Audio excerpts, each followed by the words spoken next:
giving you the real surrounding the Dallas Cowboys. News, updates, rumors, transactions, takes, and more.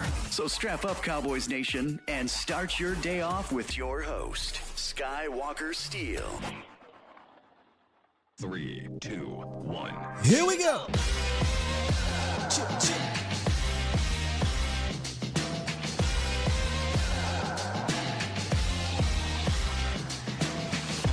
Good morning, good people. Welcome to the Skywalker Morning Show. We're streaming live on YouTube. And of course, I am your host, Will Skywalker Steele. Boom! Coming up today, we are picking up our ratings, the draft series. Yes, indeed. We're talking about Donovan Ezeiruaku, the Cowboys' second round pick. We'll do a deep dive into his fit, his future, and we'll take a look at some of his film. But it is scheduled release day, and the Cowboys have come out already with two marquee matchups we'll talk about in the roundup. And yes, more George Pickens. We are still hype about George Pickens, ladies and gentlemen. It's only been a week.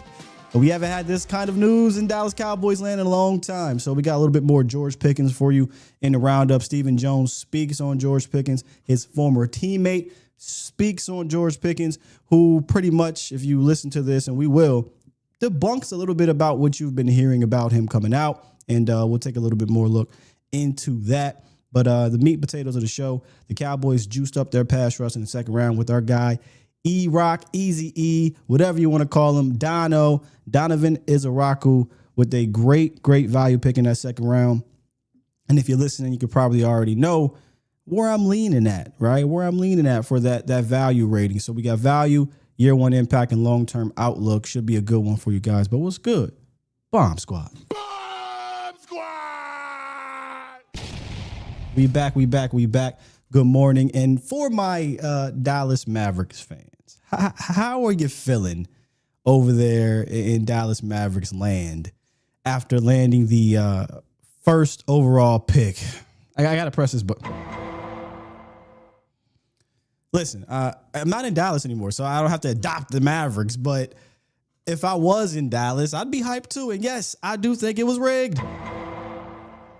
How? I don't know. But there's no way in hell you can't tell me after what happened with the Luka Doncic trade that this wasn't rigged. It would not be the first time it's happened. No. We've seen this happen before. But congratulations, Mavericks fans, for getting the number one overall pick. Of course, you're going to get Cooper Flagg, so it is what it is. And look, you needed that. After what happened this past season, fire Nico, which I don't know if y'all still want his ass there, but and maybe y'all chilling. Maybe y'all chilling right now because Nico might mess around and Nah, I'm just playing him. They already came out and said that they are taking Flagg. There's no ifs, ands, or buts about that. And we'll see how y'all load up, man.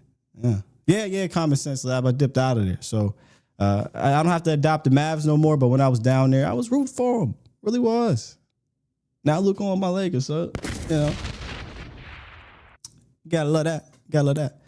All right, let's let me know about audio. I've been getting some fans in and out saying that the audio's this, the audio's that. Sounds fine to me, but if I gotta fix it, I'll try. But let's get into this roundup and get into the show, ladies and gentlemen.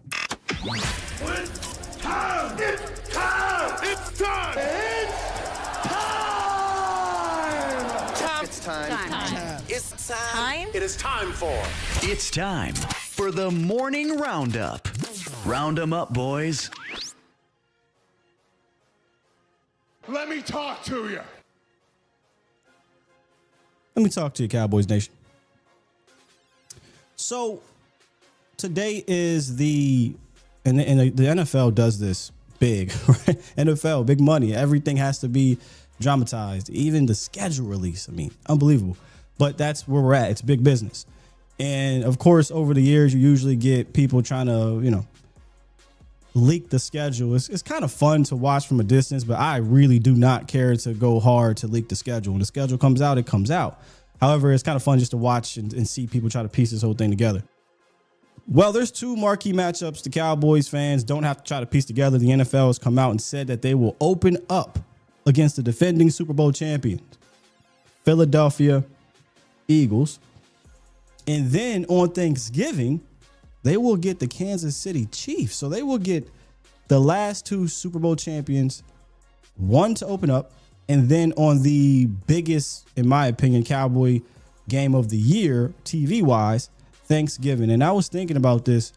When was the last time the Cowboys had these kind of marquee matchups to open the year and on Thanksgiving? And I can't remember. I know not in the last decade. That's for damn sure.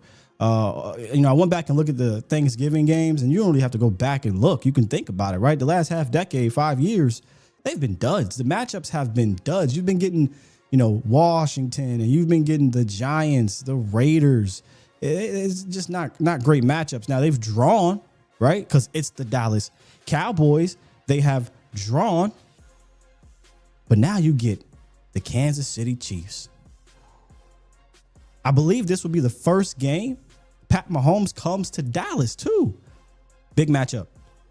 Big matchup for Thanksgiving. Excited for that. But before we get there, they said, all right, we got something for you. Let's open up against the Philadelphia Eagles. And we talked about this on the Cowboys Collective. The question was how you feel. I said, let's go. What do you mean how we feel? It's the Cowboys versus Eagles. I don't care who they're rolling out there. I don't care who we're rolling out there. Although I do think, with the acquisition of George Pickens, I feel a whole lot better, right? But it's Cowboys-Eagles week 1 to start the season. They could be rolling out Cooper Rush, and I'd still be just as hyped because I hate Philly. I wouldn't be as confident, but I'd still be hyped. So as this kind of trickles out here, Cowboys Nation, feel free to drop it in if you know about the schedule, the Cowboys schedule release. I do think there is going to be a live stream that the Cowboys are doing with, I think, Osa, Micah, who else? I think CeeDee Lamb is going to be there. So that'll be interesting. That's how they're rolling out the schedule this year. Kind of funny, right? With the whole podcast situation, they're doing an actual live stream podcast. So they're leaning into the bit. They're leaning into it. We still got to talk about George Pickens, man. Still got to talk about George Pickens. I'm not ready to die down the hypeness around that, right? And there's a couple different things that came out the other day on George Pickens. First, Stephen Jones made his first public comments on George Pickens. He talked about how this is very Dez-like. Here's his quote, by the way. He says, obviously, he's a tremendous competitor. He reminds me a lot in our building of Dez Bryant in terms of competitiveness, what he brings to the field, his edge. He also said George can be a 1. They asked him on SiriusXM radio, hey, is this wide receiver 2, 1? He can be a 1. He's got that type of talent. He's got unbelievable ball tracking ability. He's got plenty of juice, and he's a fiery competitor. We love that. He plays with an edge, and we think he'd be a good fit for our team. He talked about that he keeps bringing up the edge and how the Cowboys need that. And again, on the Collective, I kind of talked about that yin to the yang when it comes to a CeeDee Lamb needing that yang. And I think that is a George Pickens. I think George Pickens can complement who CD is. Yes, CD has a celebration. Yes, he has a swag. He has the aura. But CD doesn't kind of have that uber passion that you see when George Pickens is involved. And that's not a knock on him. Not everybody plays with that kind of crazed dog mentality where George Pickens does. So interesting to see or hear Stephen Jones say, yeah, we need that on this team. Because a lot of people were like, hey, man, Stephen Jones? Stephen Jones got a little dog in him? But then there's the other side. The other side is, well, yeah, they like that fiery competitiveness right now, but what happens when you aren't playing well? They'll use it to bash you. And that part of it is very, very true. So, shouts out to Brandon Laurie for finding this.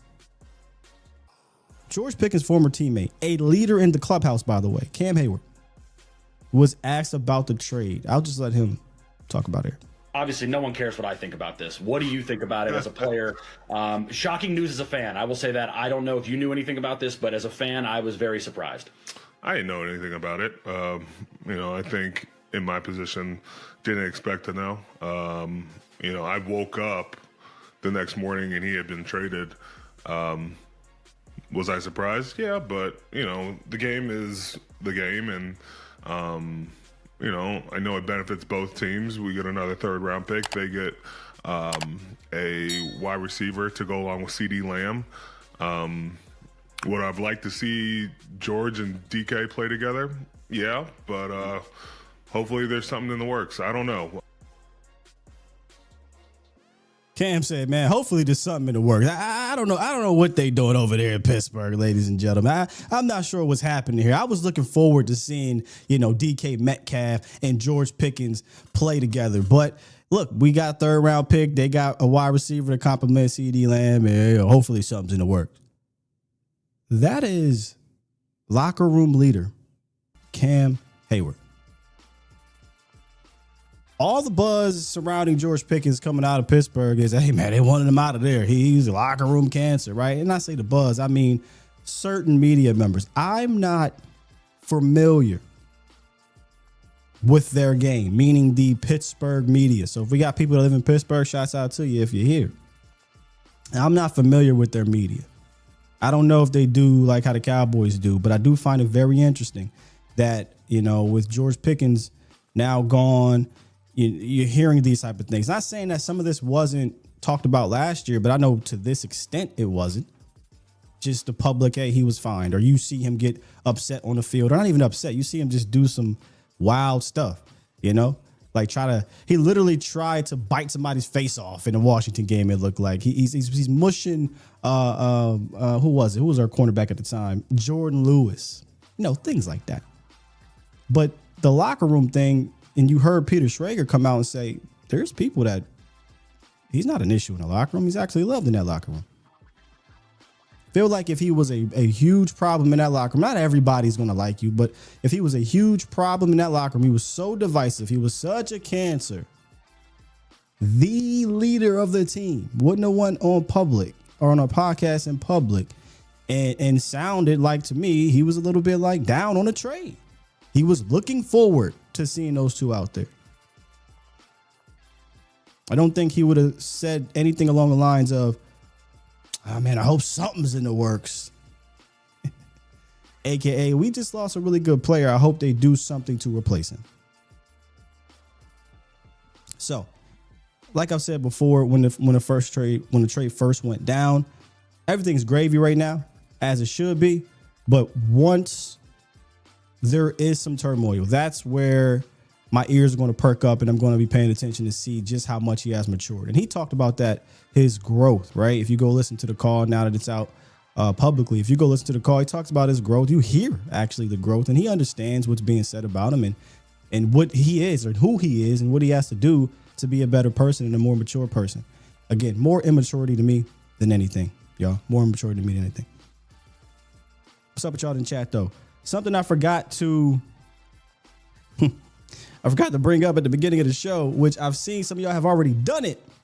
Yes, indeed, ladies and gentlemen, memberships are back.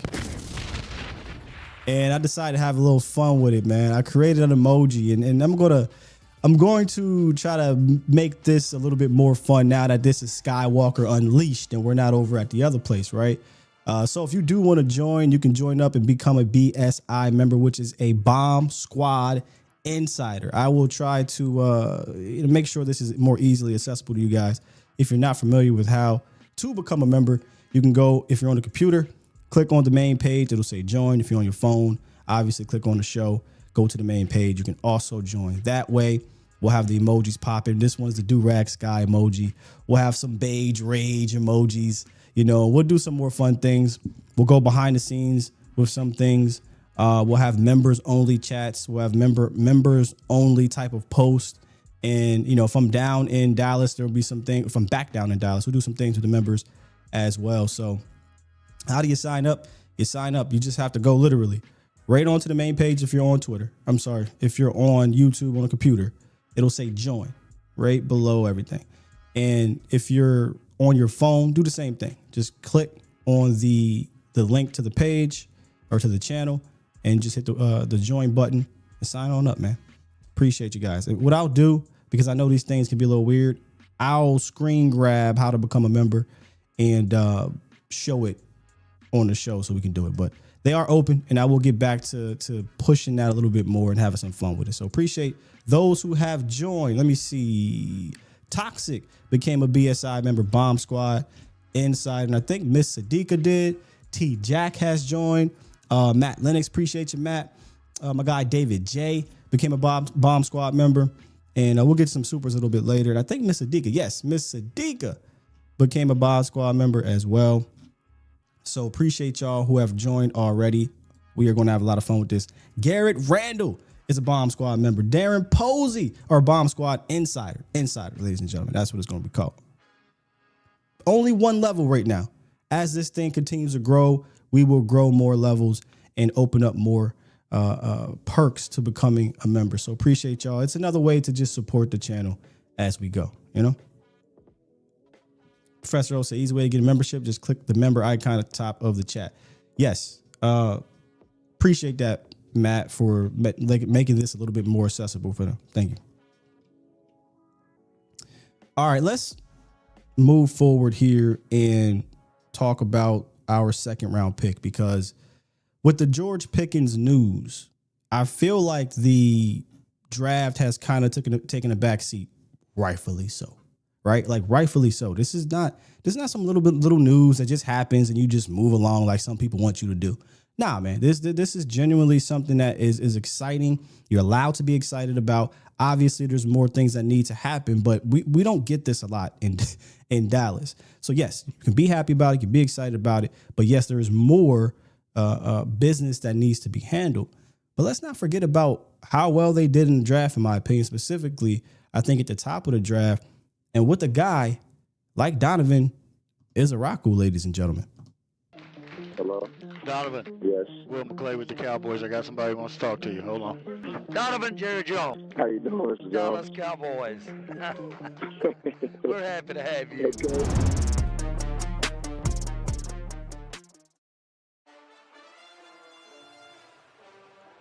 Hey, man.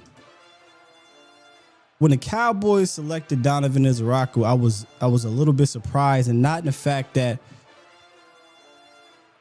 they picked him, but the fact that he kind of was there.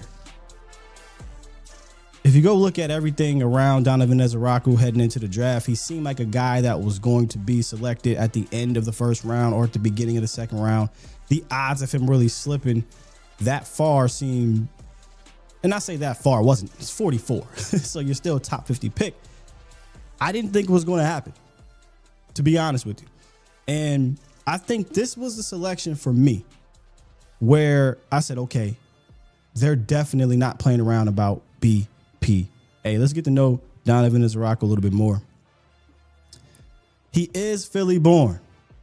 And unfortunately, Cowboys Nation, he was an Eagles fan. I love how I think it was Pat Walker who asked him this question or brought it up. It was like, hey man, you from Philly area, right? Like, so you a Eagles fan? And he's like, yeah, I was an Eagles fan. And I think it was cool my last year being an Eagles fan.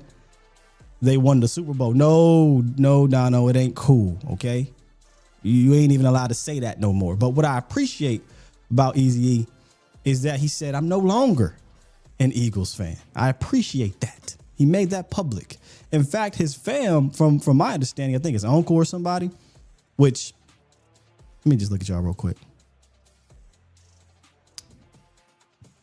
Nephew. And I'm talking to my nephew, Lil Aug.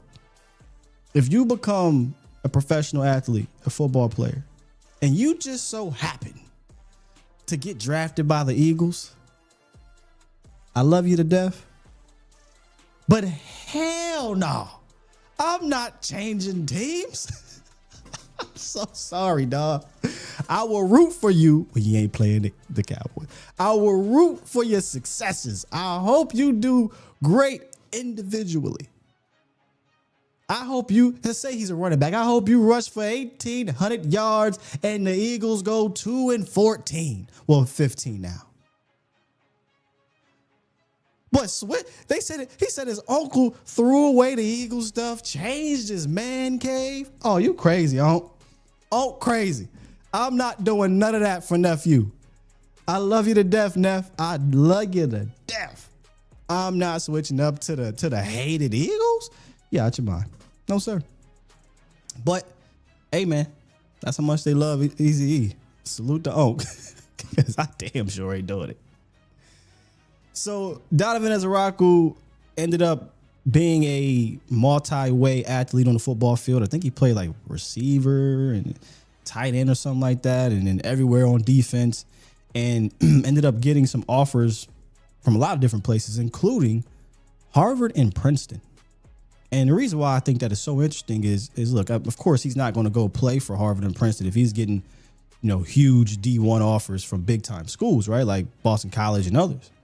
But that goes to show you that this kid is smart. Harvard and Princeton, they're not just offering him contracts or offering him scholarships for his athletic ability. You have to be smart as well. And I think you see that IQ play out on the field, right? I think you see that play out on the field. Here's his quote. He says, "I think that nothing more important on the football field than the football. Just being able to not just get a sack or tackle, but going for the football is always an emphasis from the coaches that coached me in college, and I'll definitely be able to contribute in that area." His head coach, was it O'Brien? Had a lot of good things to say about Donovan Ezeiruaku as well. If you guys want to go check that out, they did a feature article on DallasCowboys.com. Here's what Will McClay had to say about Eazy-E. He said, quote, he rushes the passer, gets sacks, very explosive bend around the corner, has length, array of moves, determination, and leadership. And again, who he is, he's got the skills plus the drive. I think that latter part has been hammered home this offseason, right? Especially when it comes to the draft. You can have the skills to pay the bills, not a problem. But do you have the drive to keep you alive, specifically in this league? And they have been so serious about that to the point you see it echo throughout their draft, especially high in the draft. We already talked about Booker, right? Like everybody that you speak to or you hear or you listen or read talks about Booker as this alpha male, this leader. Day one, he's going to step in and command the room. Day one, he's going to be that guy. Donovan Ezeiruaku, he may not be that same alpha male in that sense, but he is a leader. He's a character guy, right? He's going to be somebody that's going to have that drive to want to be great and to be better, but then you add the talent to it. I do think that there's something to that, right? And I said this after the boss man fat selection. I don't want any more of those types that don't really love the game to that point. You can have other things. You can love the game and still do other things. We see that with our best player on this damn team. But do you have the drive and the want to that keeps you away from things that will affect you being able to play?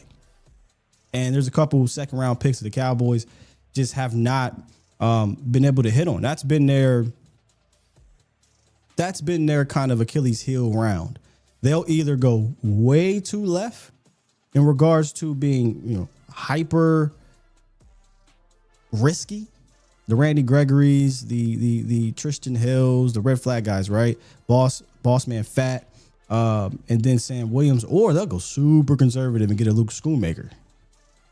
I don't think Donovan Ezeiruaku goes left or right. I think he's right in the middle right here, man. I think this is a guy who is high character guy, but high talent guy as well. And we're going to break him down a little bit. But shouts out to E-Rock and his family. Am I being too hard? Am I being too hard on Unc? Am I being too hard on Unc, y'all? I mean, I'll support the hell out of my nephew if he go to the league and plays for the Eagles. I will support him, but I'm just not changing my team, y'all. I'm not changing my team, y'all. What's up, AP? Not changing my team. Marv said, nah. Camo said, nah, I'm not changing the team for nephew. That's the thing, right? If it was my son, he said son only. Oh, well, yeah, I mean, of course. I would hate it. I would really hate it in the sense that I got to change to the Eagles, but it's my son, man. That's totally different. I love you to death, nephew, but I ain't doing that, bro. I ain't doing that. All right, let's get into the ratings for those who are just jumping up in here. Appreciate y'all. Man, my bad, X. My bad, X. I forgot to click the Twitter button here, man. Let's see if we can get live over here on Twitter. We live on Twitter now. My bad, y'all. For those who are just now tuning in over on Twitter, we back. We live. We are doing our rating and draft series. We're talking about Donovan Ezeiruaku, and we are going to get into our first rating, which is value.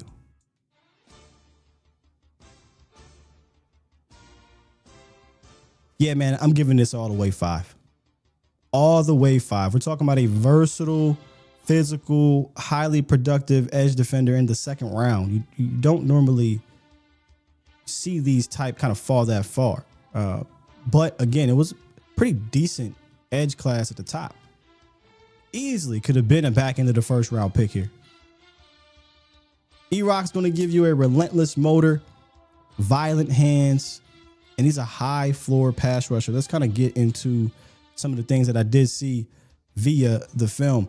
Y'all hear me say this a lot, man. Dribble with a purpose. I feel like E-Rock rushes with a purpose, right? He has a pass rush plan, but he's also a dogged, meticulous rusher.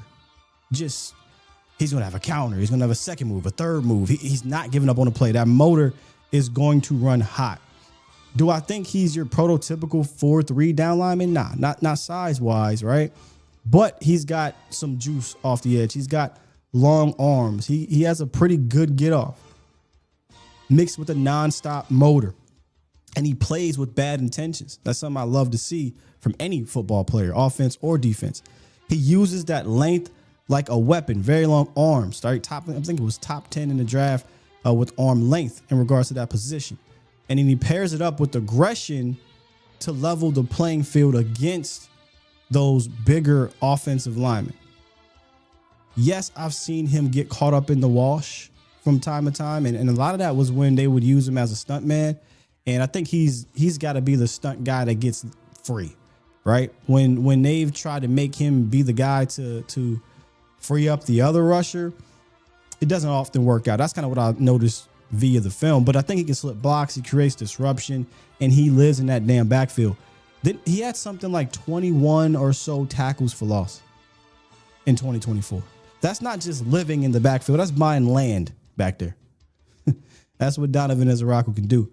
Twitchy off the snap, can bend the edge, flatten out, and he finishes plays. We talked about those hands, right? They're violent, they're active, and they're strategic. He's a guy that can take a slither of daylight and he'll get you a sack. He'll get you a TFL.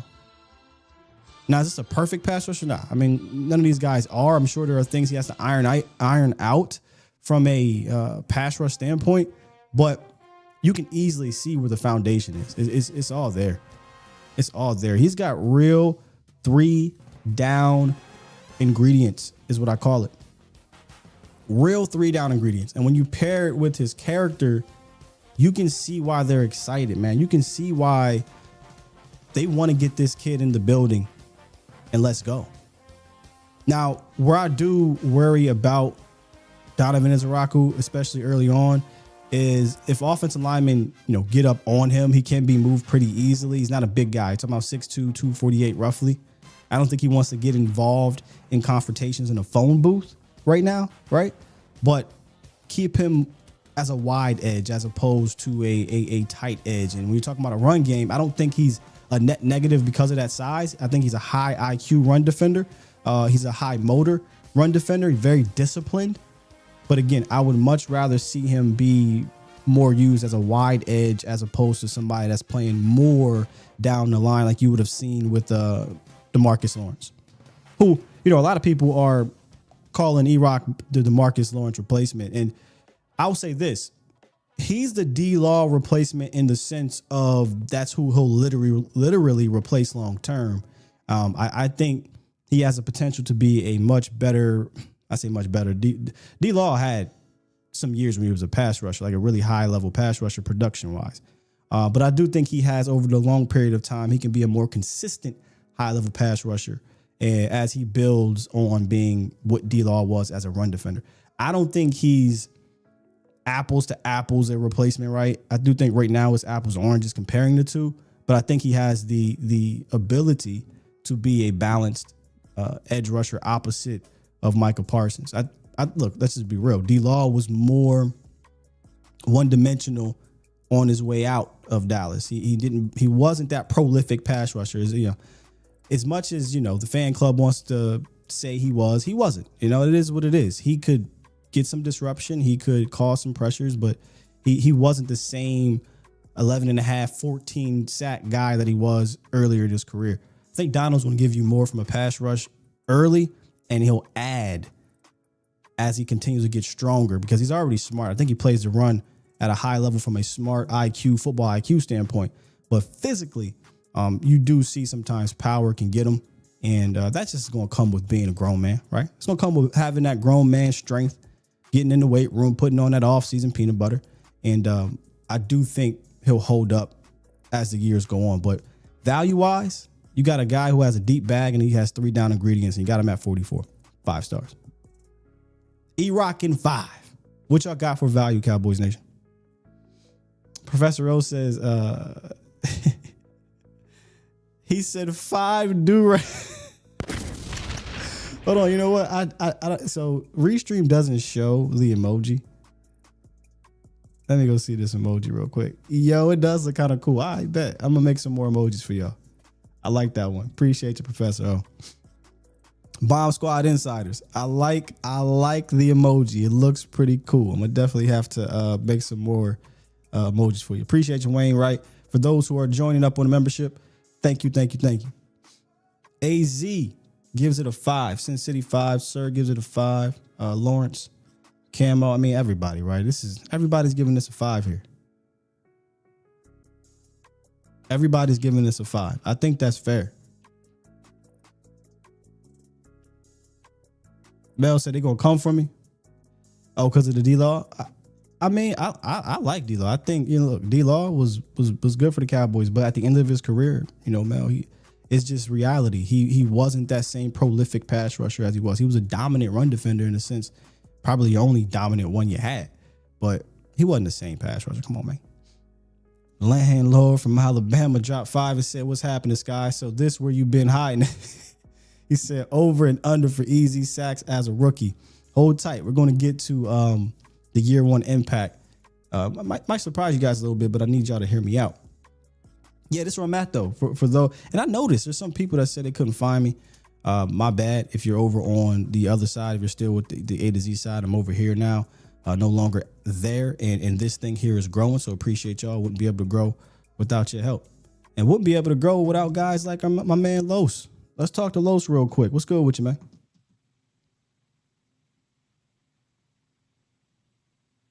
Hey, Los, you live, brother. Oh, my bad. That was me. Good morning, Sky. Good morning, man.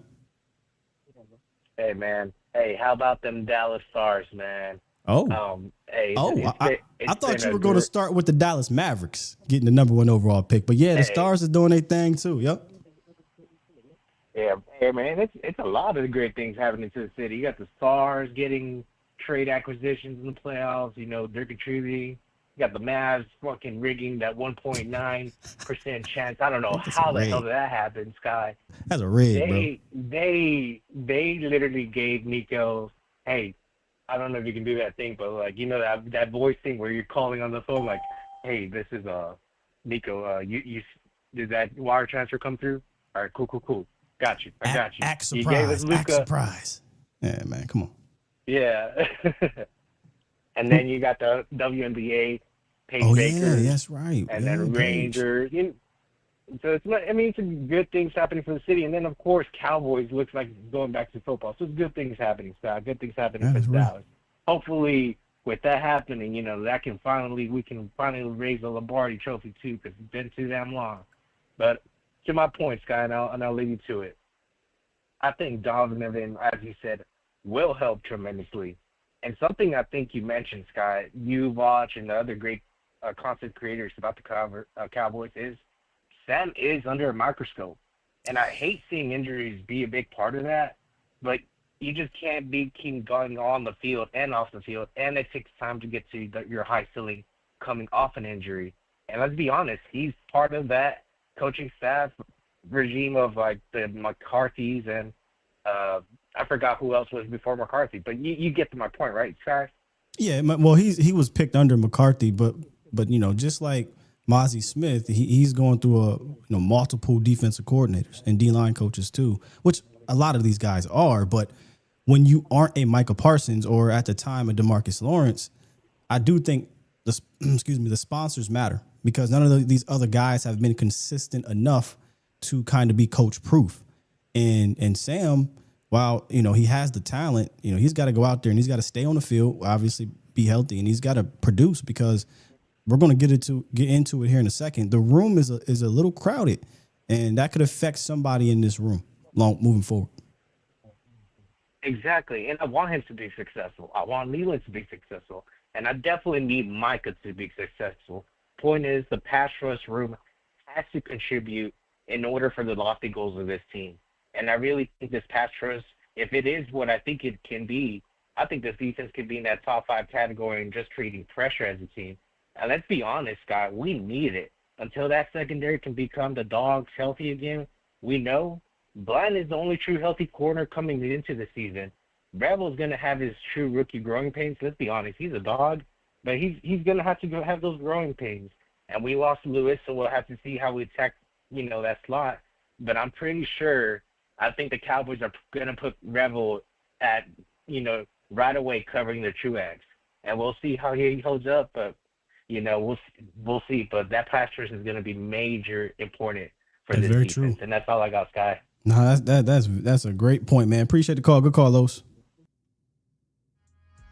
That is a great point. We're going to need this pass rush, and looking at Eberflus historically, it's not like, if you go look at Dan Quinn. Dan Quinn historically is about the pass rush, right? Especially in Dallas, it's all about the pass rush. Flus is more about, we want to get pressure with 4, and we want to protect ourselves on the back end. Well, if you want to get pressure with 4, not a big blitzer, you're going to need dudes.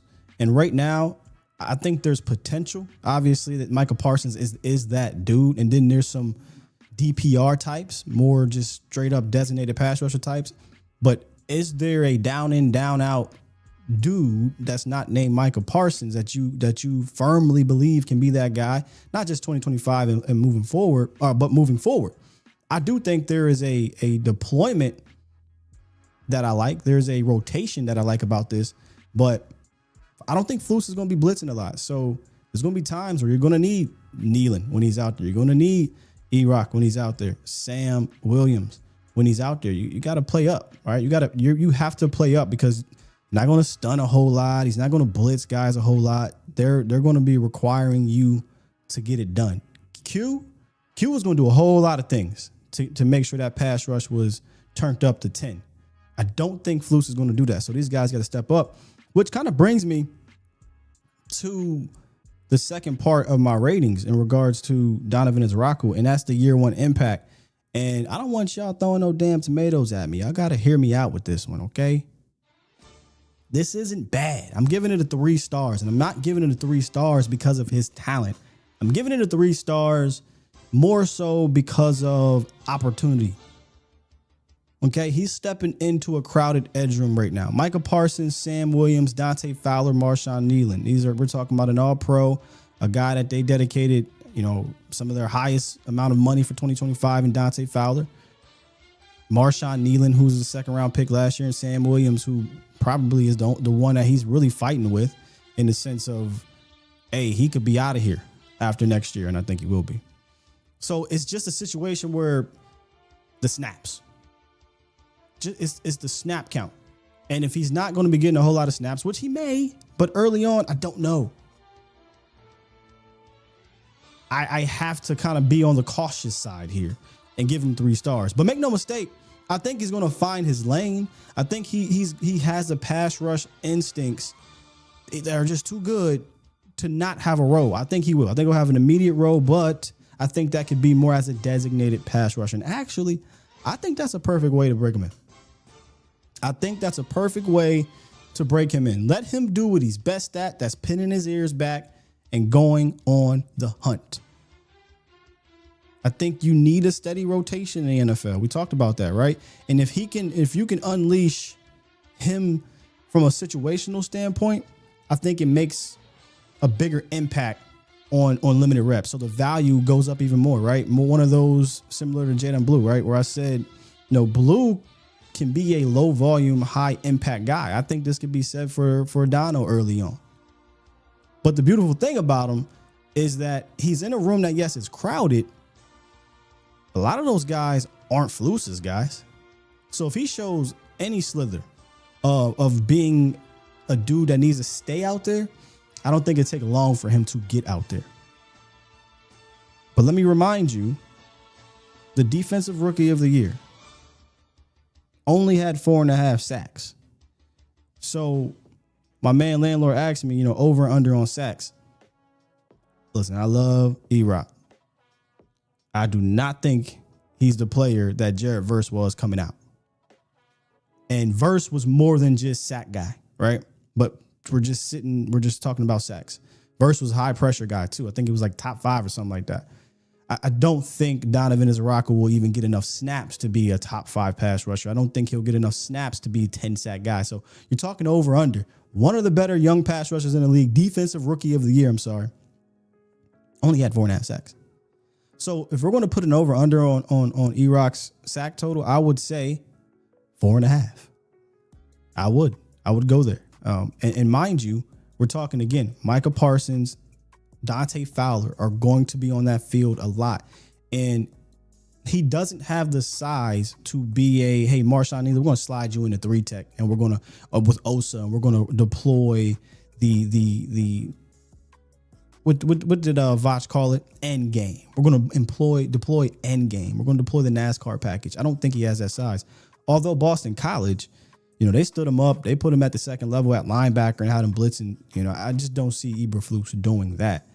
So I think early on he'll be a designated pass rusher, but put a pin in it because later down the line he could form into the guy that they start to put out there.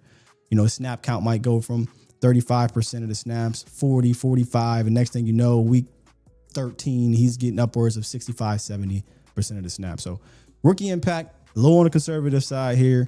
I got him at 3. What do you guys have E-Rock at right now? Twain said 7. Yeah, he think he about to snap out. Hey, look, again, defensive player of the year had 4.5. And a whole lot of pressures. But remember, he was the guy. I just think Dono's not going to be the guy early on, but he could supplant him, everyone else as the season goes on. Mel said 3. Oh, my bad. Y'all talking sacks? Are y'all talking sacks? Yeah, I'm confusing y'all. Value rating is 3, but if we're talking over under on sacks, yes, I see what some of you guys are saying right here. I see what you're saying. Landlord said that's fair. That's all I'm trying to be. That's all I'm trying to be is fair. Fresh King, he said it took D-Law until his contract year to break out for us.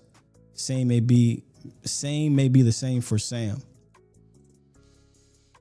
Yeah. I guess Sam could have a breakout contract year, but I don't think you're bringing him back either way. I don't think Sam would have to be. We'll talk about this more in detail when we get to a deader part of the offseason and we get to our State of the Unit series. But to bring back Sam Williams, I think he would have to go nutty. He'd have to 10 plus sacks, 4, 5 force. He'd have to be unbelievable. And if he is, guess what? Teams are going to see that. Teams are going to want to pay him, and I just don't think the Cowboys will. I think the writing is on the wall. The writing is on the wall for Sam. So as for rookie impact, man, I don't know who Missile Mills is, but Shouts out to you. Gave him 1 star. Special K gave him 2 stars. And as for sacks, I'm seeing 7.5 sacks for TJ. 9 sacks for AZ. Oh my Lord. Man, that would be if Donovan Ezeiruaku approaches double-digit sacks year 1. Man, teams is in trouble. Teams are in trouble. Because I think Dante Fowler's going to flirt around there. I think Fowler's going to flirt around that 7 to 10. Especially with being back with Micah Parsons and most likely getting more snaps at it. That'd be great, man. That'd be great. Hey, before we get to the final rating system and hit up these phone lines, I do want to talk to you guys about our sponsor for today's show, and that is Mando. Some of y'all are listening right now, truck drivers, construction workers, you're outside in the elements, right? A lot of sweat. Or maybe you're just a person who, sweats in general. I'm not personally, but that doesn't stop me from using Mando. Yes, indeed, it is a deodorant that lasts. And maybe you're looking for a deodorant that lasts. Mando holds up. It has a starter pack that is perfect for new customers with a solid stick deodorant, as you see right there and as you see right here. Okay, we use this solid stick deodorant right here, man. They got a cream tube deodorant as well. Bow. Right here. Whole body deodorant.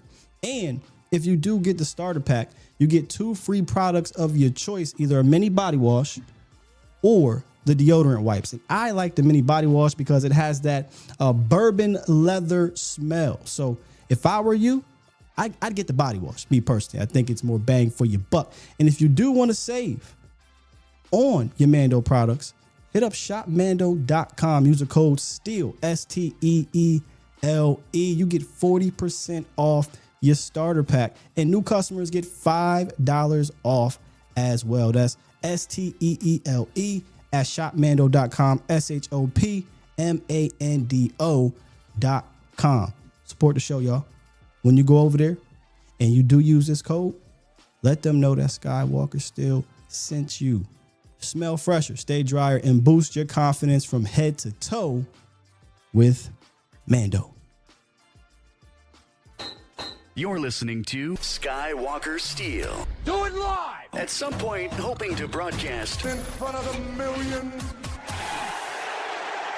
of Cowboys fans to bring you the real. But for now, strap up and... I'm Luke Skywalker. I'm here to rescue you. We'll do it live. We'll do it live.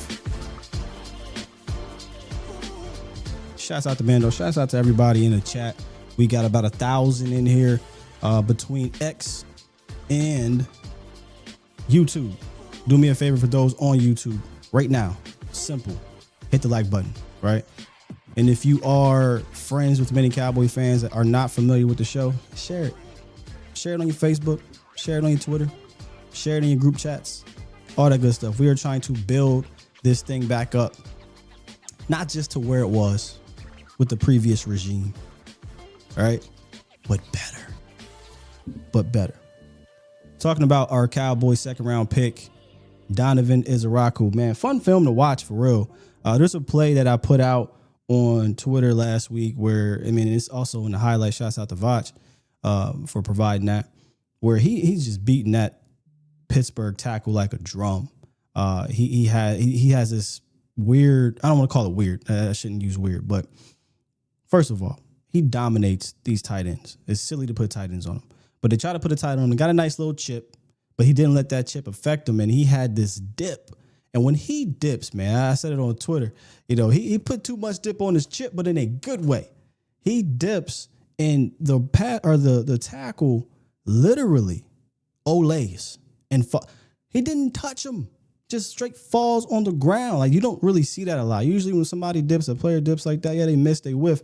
But the offensive tackle was on the damn ground from how much bend Dono has and just that array of pass rush moves, man. Really, really, really fun film to watch. And even the plays where it's not, these amazing pass rush moves, It's the discipline. It's the high IQ, right, that he plays with. I think a guy like Zimmer would have loved him. Not necessarily your typical Zimmer defensive end, but just the way he plays the position. I don't think you'll see him out of position a whole lot. A lot to like about Donovan Ezeiruaku, ladies and gentlemen. So let's get into the final one here, and we're talking about the long-term outlook. I got 4 stars. And let me approach this from a different angle, a different perspective here. And in order to do that, we have to kind of go take a look at the last few drafts for the Cowboys. When they selected Sam Williams, we knew about the red flags. We talked about that, right? He quite literally had them on and off the field. And when I say on the field, it wasn't necessarily that Sam didn't have talent. Sam was playing out of position, and he was a little inexperienced as well. Then you had the off-field things that we see playing a factor. But Dan Quinn loved him. But we knew Dan Quinn wasn't going to be around long, right? We knew it. And that prediction held true. Then you look at Marshawn Nealon. Marshawn Nealon is that classic Zimmer style strong side edge that we talked about. But Zimmer came in on a 1-year deal. And it never felt like Mike Zimmer was going to be here long term. I didn't think he was going to be a part of that vision in the long run. So that sponsor is also gone. Now we're sitting here with Donovan Ezeiruaku.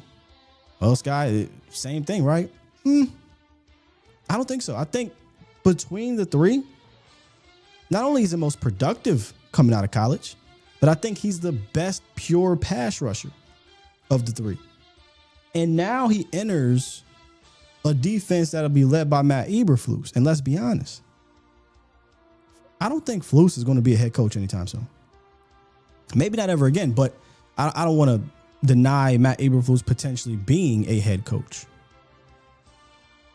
But I look at the situation, I'm like, hey, not only is he the best pass rusher coming out, but he gets a chance to grow with Matt Eberflus for more than a year or two. Maybe the entirety of his rookie contract. So that's going to give him, that stability and a longer runway to develop with that guy. Then you go look at the room, not just the young bucks, not just the former second round picks. Go look at the room in general. We talked about Dante Fowler, 1-year deal. Sam Williams. I feel like Sam this is his last year, right? So Sam Williams is likely going to be on his way out. Marshawn Nealon. I like Marshawn Nealon. But does anybody feel like Marshawn Nealon is more than a rotational piece? And look, that's okay. Like, not everybody is going to be a high-end defensive end that's going to get you, 10 sacks and be dominant that way. I look at Marshawn Nealon that is going to be a quality rotational piece. I see nothing wrong with saying that about Marshawn Nealon at all. So when you look at that room, I think it does create that runway long term for Donovan Ezeiruaku to be the Robin to Micah Parsons' Batman. All right. And that's where the whole replacing DeMarcus Lawrence thing comes in. I think when you look at it that way, I do think he has a potential to be the new DeMarcus Lawrence to Micah Parsons, meaning that's our guy year in, year out, opposite of Micah, who's going to get the bag, right? He's going to get the long-term contract. But I don't think you had a guy prior to Dono, and he's got to go out there and prove it, but this is all projection, that you looked at and said, yeah, that's it right there. I think this is the guy. I do. You look at the production coming out, you look at his motor, you look at his bag, you look at the character. It all adds up to him being a high-end Robin. And I know, the buzzword is the Robin we were using with the wide receiver situation.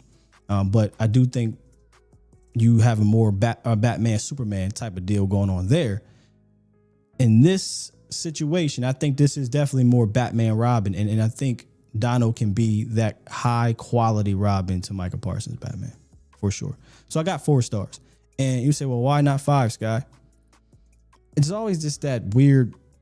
Again, this position, these guys have been snapping with the defensive coordinators, and that's affecting what the Cowboys are doing at that position. So I'm really holding out because of PTSD, but I feel really strong about his long-term outlook. I got 4 stars here. If you go back and look at the Nealon long-term outlook, if I remember correctly, I was pretty low on it because I just didn't believe Mike Zimmer would be here, and he was more of a Mike Zimmer fit.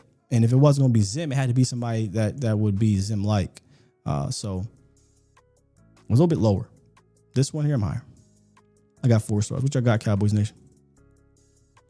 Let's see here. Fresh said, I think Sam and Nealon fit well for future lock rotation as Fowler got only so long left. Well, again, Sam is on 1-year deal. He has 1 year left, and you got 2 high-end or high asset players in Dono and Nealon. I just don't see them looking at Sam Williams as a long-term fit over Nealon and Donovan Ezeiruaku. So, you have to throw Sam in the same area as Fowler. You said Fowler only got so long left. Fowler literally only has 1 year. He ain't going to be here longer than 1 year unless they bring him back on another 1 year deal. So, Cowboys by nature gave it 4. Loss gave it 4. King in the building, man. King Allen been coming back, man. Appreciate you. He said, I say Sam easily, but I think Nealon does give you a sure thing and has more versatility in roles he can fill. Oh, you guys are having a conversation in there. Yeah, he's definitely, and we talked about that a little bit earlier, King, where I don't think Dono has that versatility to slide inside like Nealon does if they want to go NASCAR package. Nealon can slide inside with an Osa and give you like a pure pass rush situation with 4 defensive ends, and I say 4 is really 3. But Osa is a high-end pass rusher. Not taking him off the field. Sam can't even drive home, says Toxic. Brandon 4, Lord Nova 4, T-Jack 4.5. Sin gives it a 5. I give Donald Pick in general a 4, says the Guru.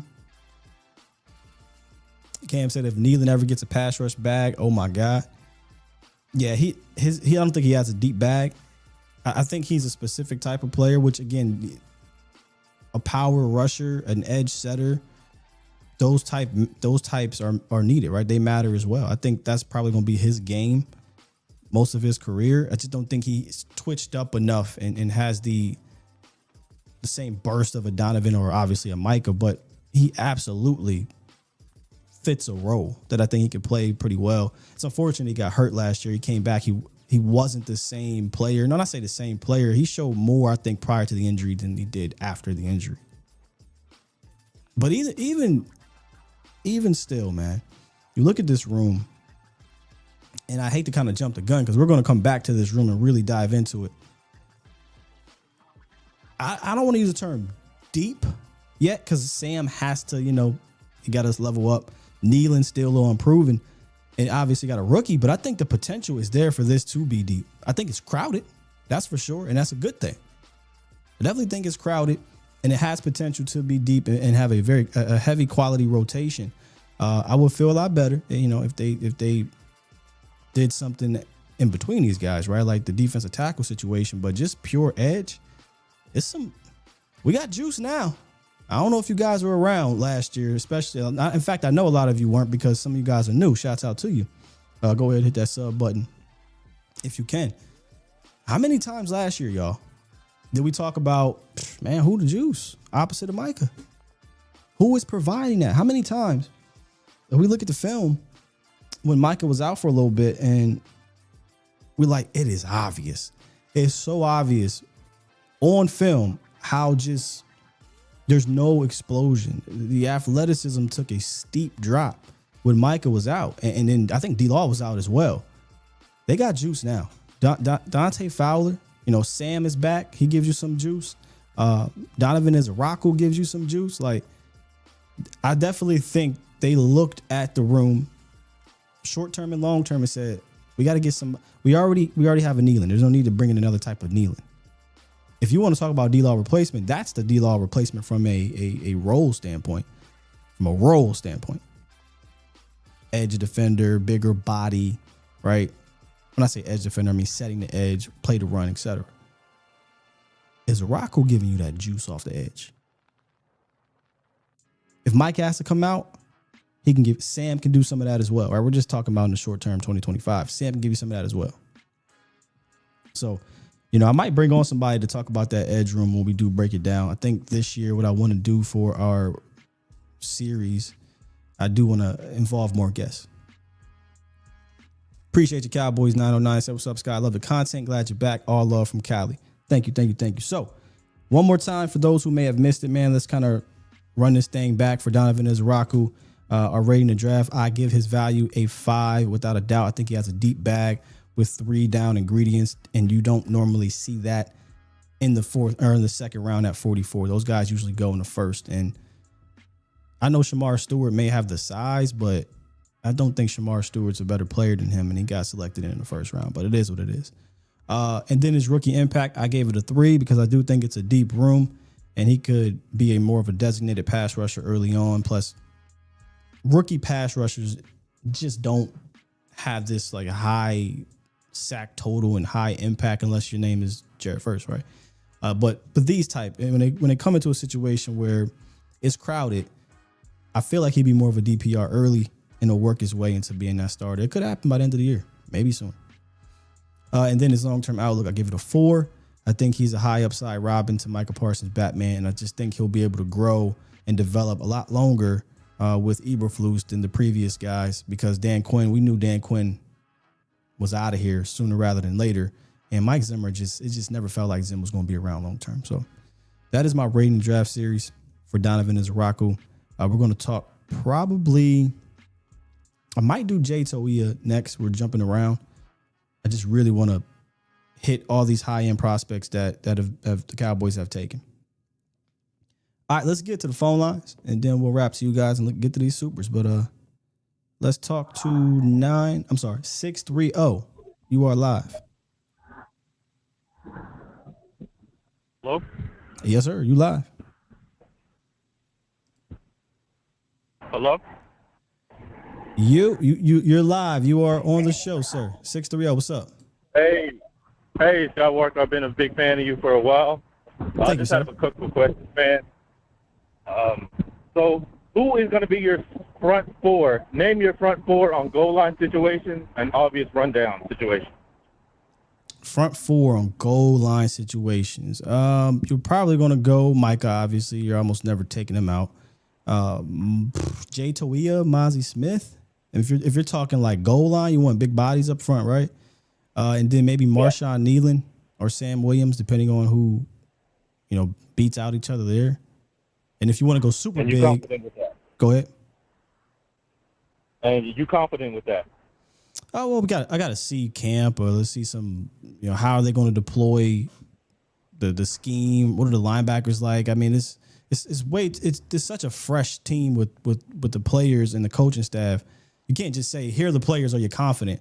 We're not rolling out. Right. We're not rolling out Chris Jones next to Aaron Donald, where it doesn't matter about the coaches and the other players type of situation. I have to see how they're going to deploy this scheme and then how these linebackers are going to play. So, I mean, I'm not confident in my defensive tackle room depth. I want to go get another one, but I like Jay Toia. Mozzie, we'll see with Mozzie. For sure. And I got one last question, Scott Walker still. So, do you think Micah Parsons can be better than what he is, or if he is what he is, which is he already an elite player? Man, I think there's certain aspects to his game he'll get better at, but I mean, sheesh, man, he's on a Hall of Fame trajectory. So if he gets any better, which again, there are aspects he can get better at, that's scary season, right? So he's still young, 25? So yeah, I'm gonna go ahead and say he can get better. It's just kind of crazy, kind of comical to think that Micah can be better.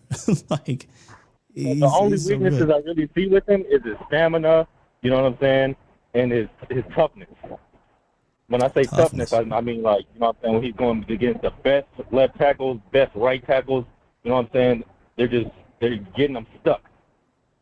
You know what I'm saying? Yeah, I have no worries about his toughness or his conditioning. That's just, he goes up against some good tackles. He ain't nobody perfect. He ain't going to win them all.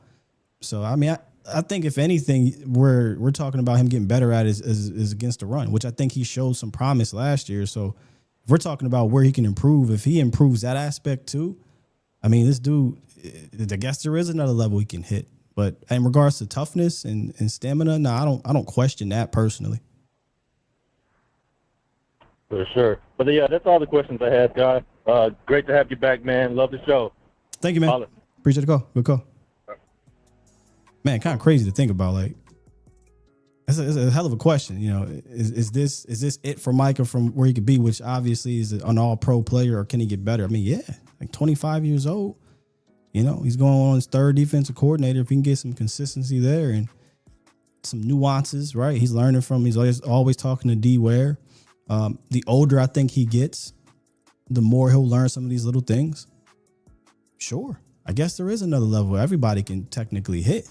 It's just, man, I mean, kind of hard to go from 3-time All-Pro in 4 years or whatever it's been. Any better? I mean, sheesh. Talking about Defensive Player of the Year. So that is the one thing he is probably gunning for, is Defensive Player of the Year for sure.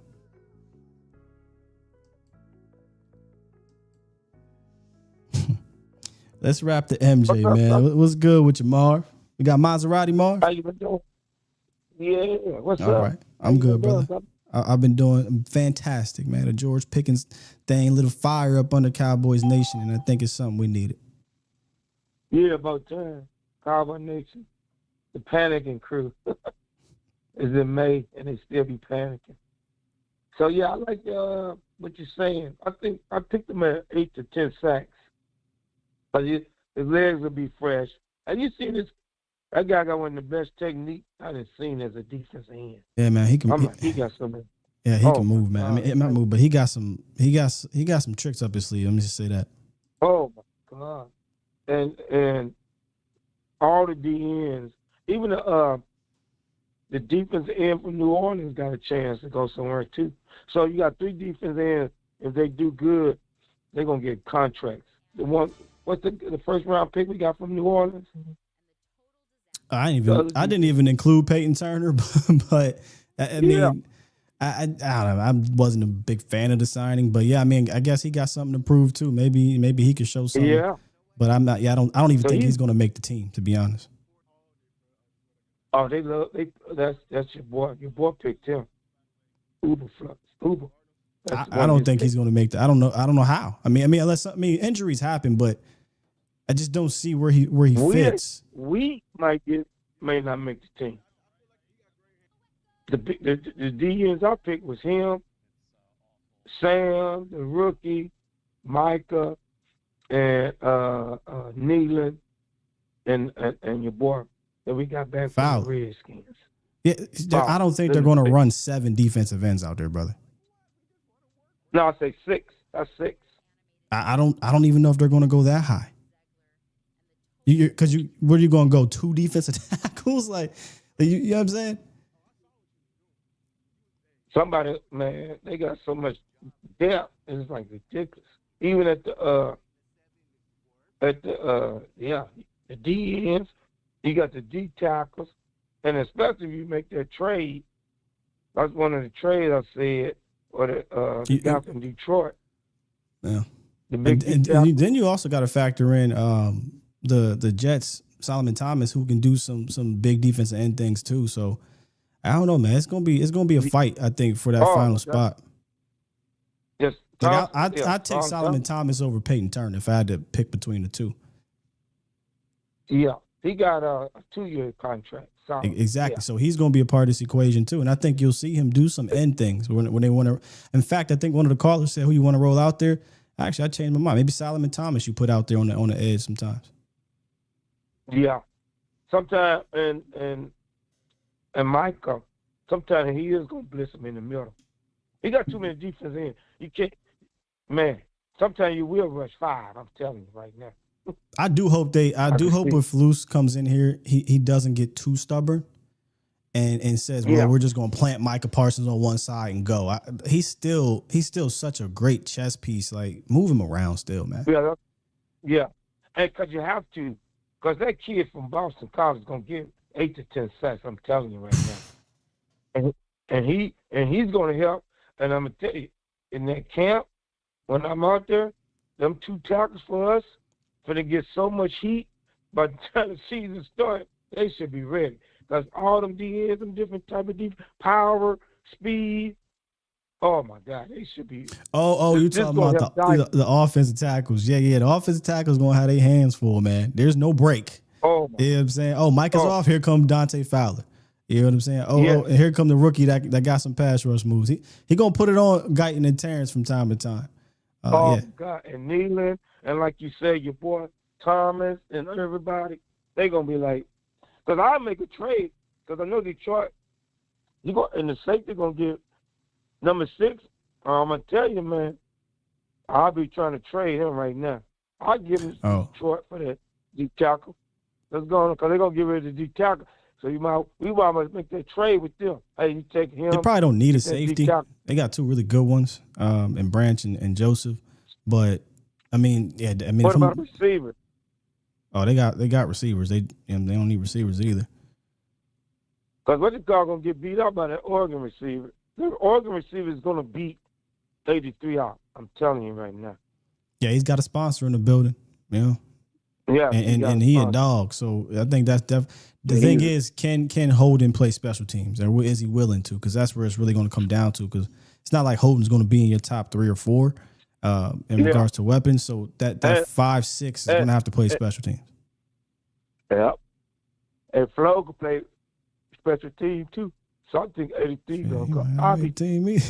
It's going to be fun, Camp. It's going to be fun for sure, man. Oh my God, this is crazy. I'm saying they got so much talent.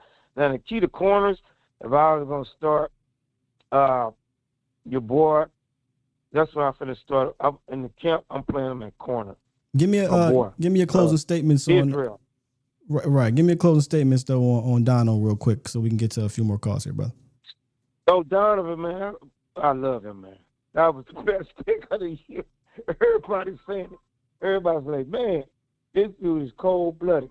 That was the best pick of the year. Okay. And, man, I'm just excited. I cannot wait. I already know you are, Mark. Appreciate your call, brother. And maybe I'll see you out there at camp. Yes. All right, man. I love it, man. Magic City Mark for y'all. Let's get to the original OG, B. Bird. How you doing, brother? I'm all right. How you doing this morning, Scott? I'm good. You know, you know I must be back when I'm getting calls from B. Bird consistently again. That's how you know I'm back. Yeah. Hey, man. So, hey, I think might be the only one on this island, but I don't know why we're not negotiating with George Pickens, trying to get him to a longer term deal. I don't necessarily. Am I the only one to know? Nah, that was my initial thought too, B. Bird. My initial thought was if I'm trading the third, which isn't super high, but it ain't low either. I do think it's a pretty decent investment, and the type of player he is, I was immediately like, man, let's start negotiations. Let's talk about it. Let's try to get him signed long term. But then there's there is character questions that with this new staff, I think they're taking it a lot more serious. And I think they just want to get him in here and they want to make sure that he does fit from that standpoint before they decide to dedicate that type of bread long term. Me personally, though, I don't know if it's enough that I'm scared off to do it. But also, you got to put your cowboy hat on. They traded for the cleaner, a cleaner character guy in Amari Cooper, and they didn't extend him for 2 seasons? Yeah. 1.5 seasons. My thought process about the front office and negotiating, I think they need too much information to say go. I think part of the job of the general manager is to see things in the future, right? Like, okay, how's this thing going to play out? Because if everybody got the facts, we can all come to the same conclusion. But that's when you get ahead of the people. Why did they sign that guy so early? Well, they signed him early because they know that next year it's going to look like this on the market. Yeah. And this, that, and the other. So I'm thinking, man, with Pickens, best quarterback he's ever played with, he won't be playing in inclement weather. I think he's going to have a great season, to be totally honest with you. And I think sometimes it's not a game that you can't take chances on. You got to take chances, man, and try to get ahead of things. Some people might say, well, we can franchise him next year. I think with a guy like Pickens, that's not going to turn out well. I think if the statistics prove out like I think they may, you may be dealing with another $30 million wide receiver if you wait another year.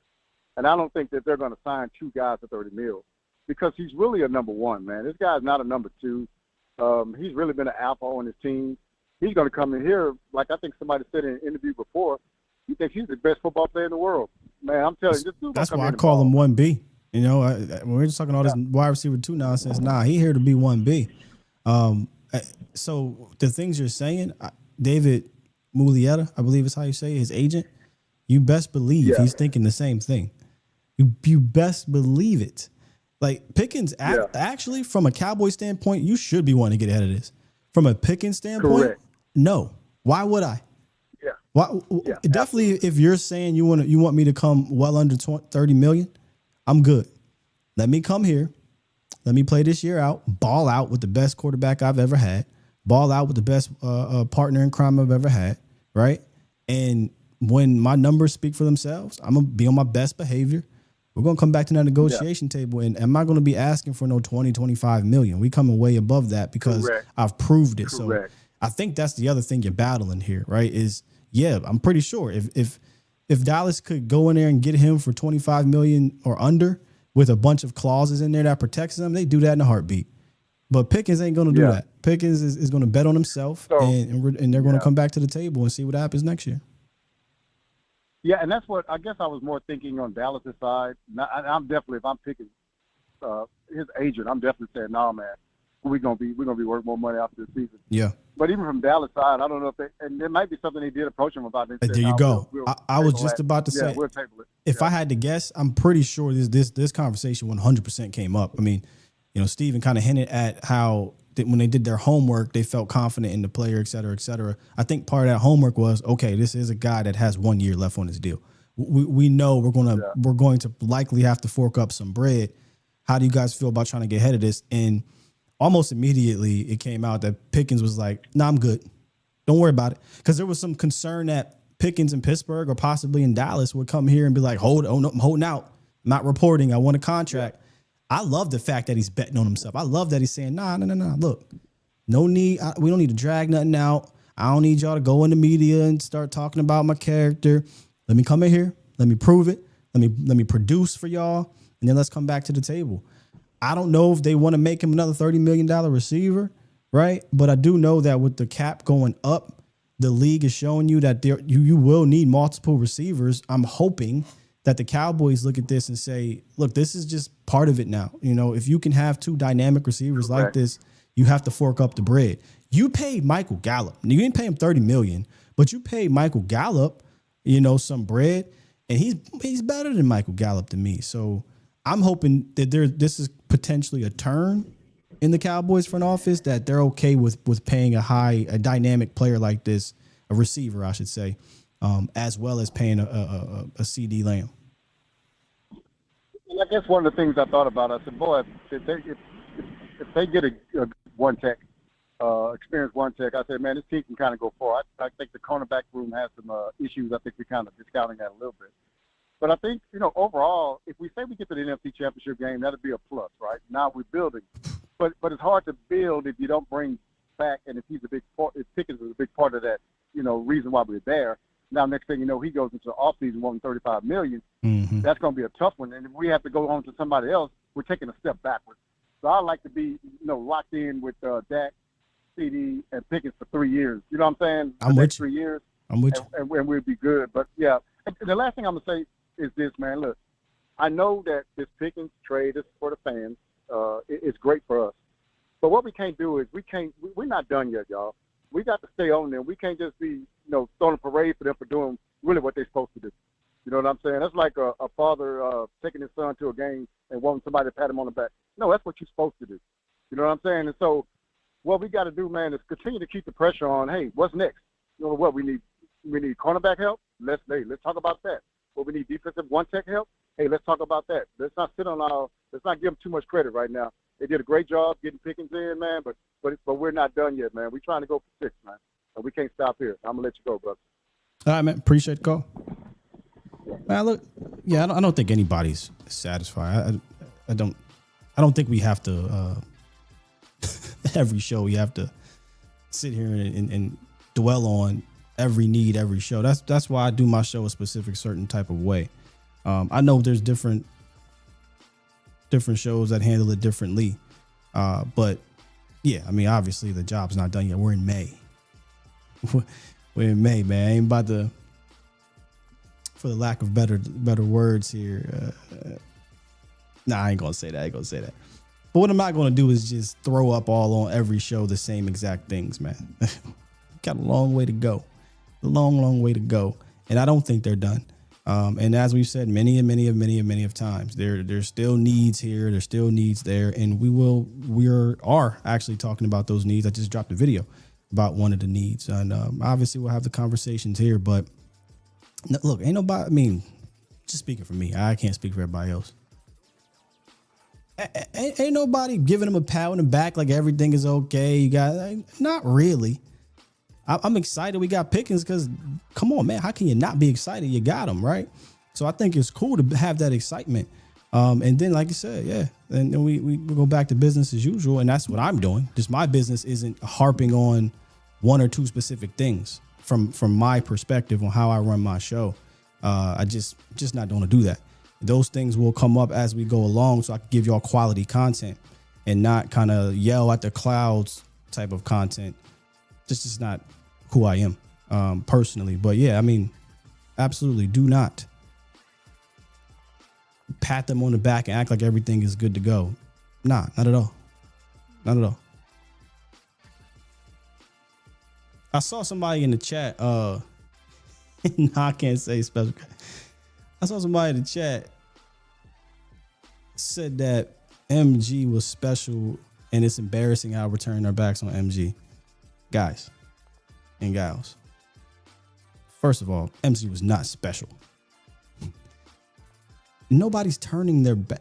Like, I think is this a Cowboy fan thing? Because we just haven't had a lot of success that we have to hold on to the high moments of a player and he's the Cowboy for life and we can't criticize the Cowboy and we can't, like, is this the Cowboys thing? Or is this just fans do that in general? I don't know. I'm not in all these other chats. But what are we doing? Michael Gallup wasn't special. What was he special at? Jumping up and getting the rock? Absolutely. But a special receiver? What are we doing? Michael Gallup for that, year and a half, 2, before the injury. He was a good receiver for the Cowboys, man. He was a good receiver for the Cowboys. And it's unfortunate that after that injury, he never could be that same guy. But why in saying that, is that turning their back on Michael Gallup? Yes, we gotta stop this, bro. This is the same thing that happened when Zeke, we were being honest about Zeke, is, oh man, you talk shit about all the great guys. He ain't that no more. Like, we can critique the player. Yeah, he was a Cowboy and he was great for you at one point in time, but what y'all want us to do? Hang on those moments from 5-6 years ago forever? I'm sorry, bro. It just ain't doing that, man. Ain't doing it. Mel, did you said Pickens is a 1-year rental? Call in, bro. I want to talk about that.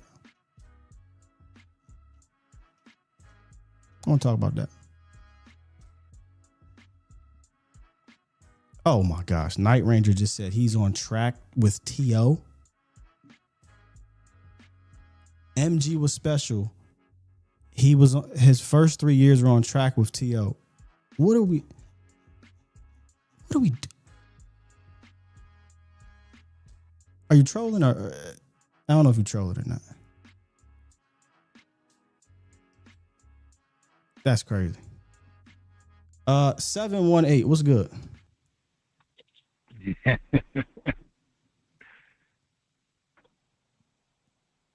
Yo, 718, you live? Hey, what's going on, Sky? Long time listener. Glad to see the channel back up. Thank you, brother. Yeah, I don't know. I think it's like some Cowboy fans are delusional. I don't know what it is, but we need people like you, realists. Keep it real.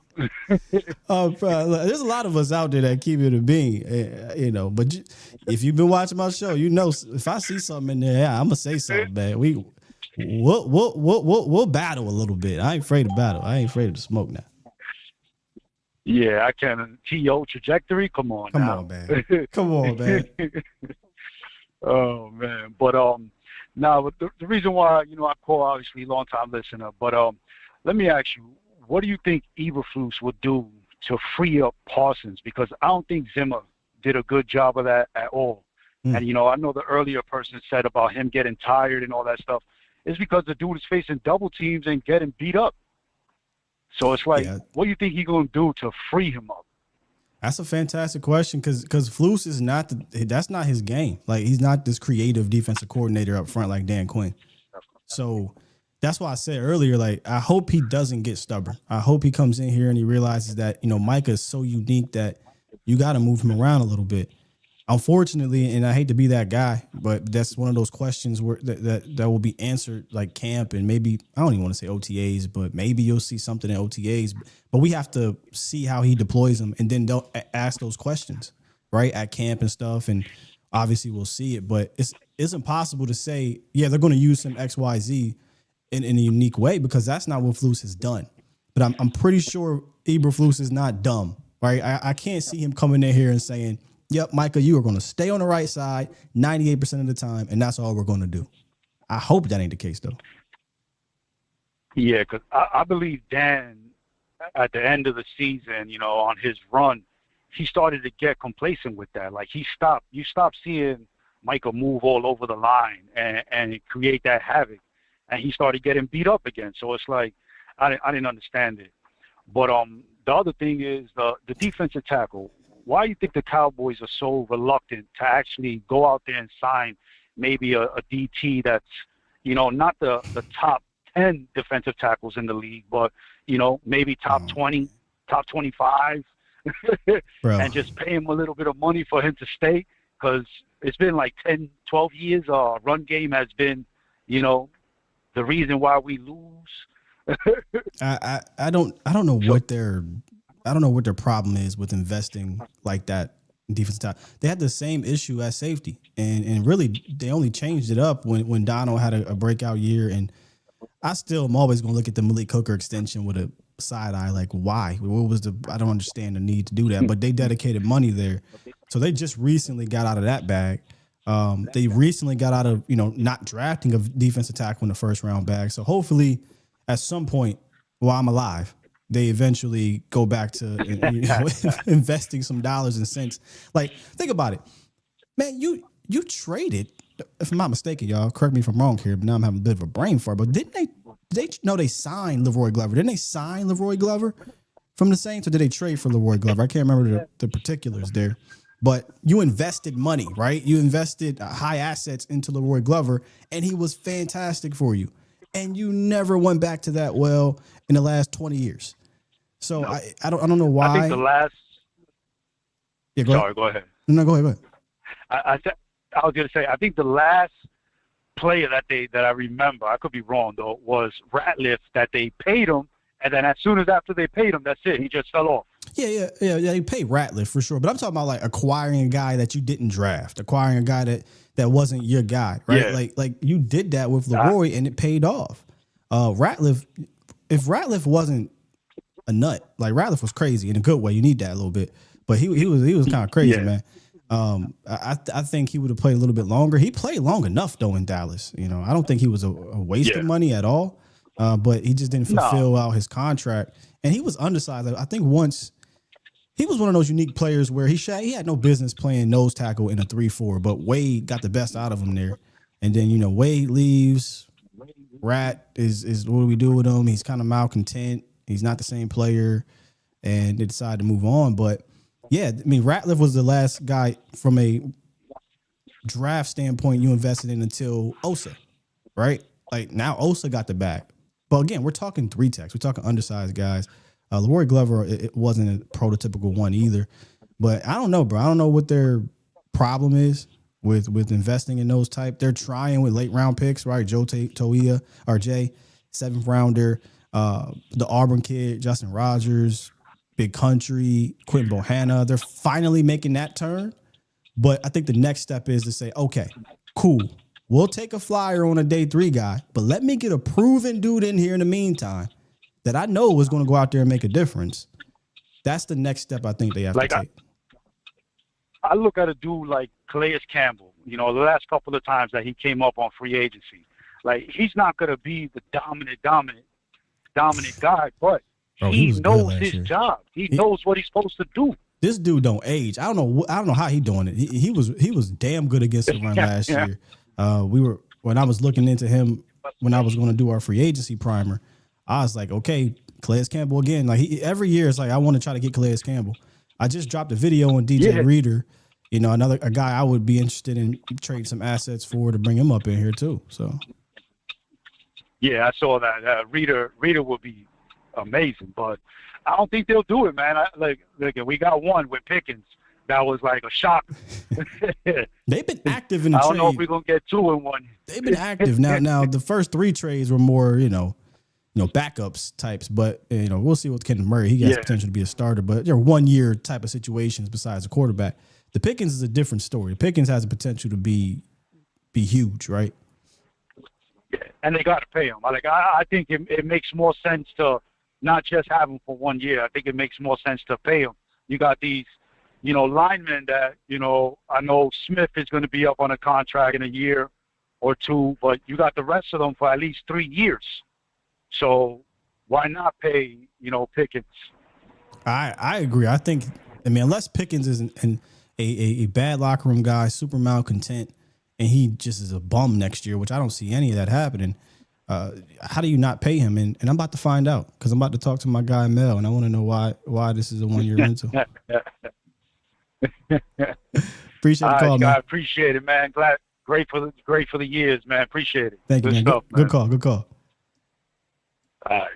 Let's wrap to my brother Mel, my West Coast bro. Good morning, King, to the morning king. What it do, though? What's happening, player? Man, you got it, man. Bless that you back on, bro, man. We be missing you, man. I miss missing y'all. You like mama's cooking, bro.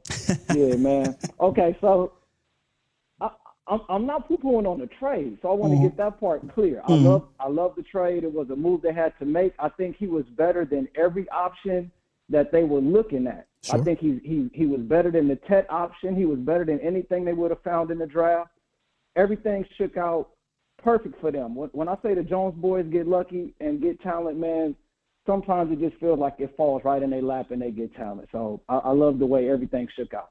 Now, why I'm saying it's a 1 year rental, okay. Like you just said on the last call, he ain't going to come in here and be no bum. He's going to come in here and ball out. They're not going to get a deal done before the end of the season. They're not getting a deal done before training camp. That's not going to happen. His side is not going to let that happen. His side is going to say, "Hey, go in there, ball out. Let's run these pockets up. These receivers, these 1As, these 1Bs is getting $30 million now.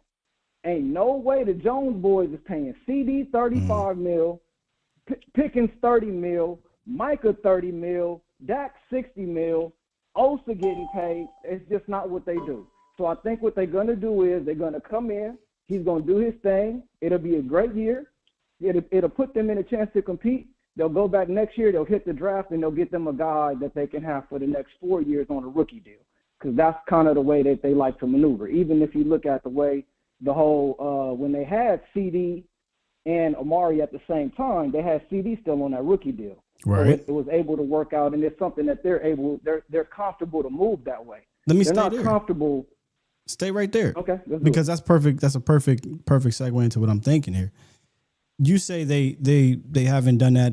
They haven't really been in position to do that. If you really think about it, like when's the last time that they were in position to have 2 high-end wide receivers and pay them that bread as long as there wasn't no off-field stuff?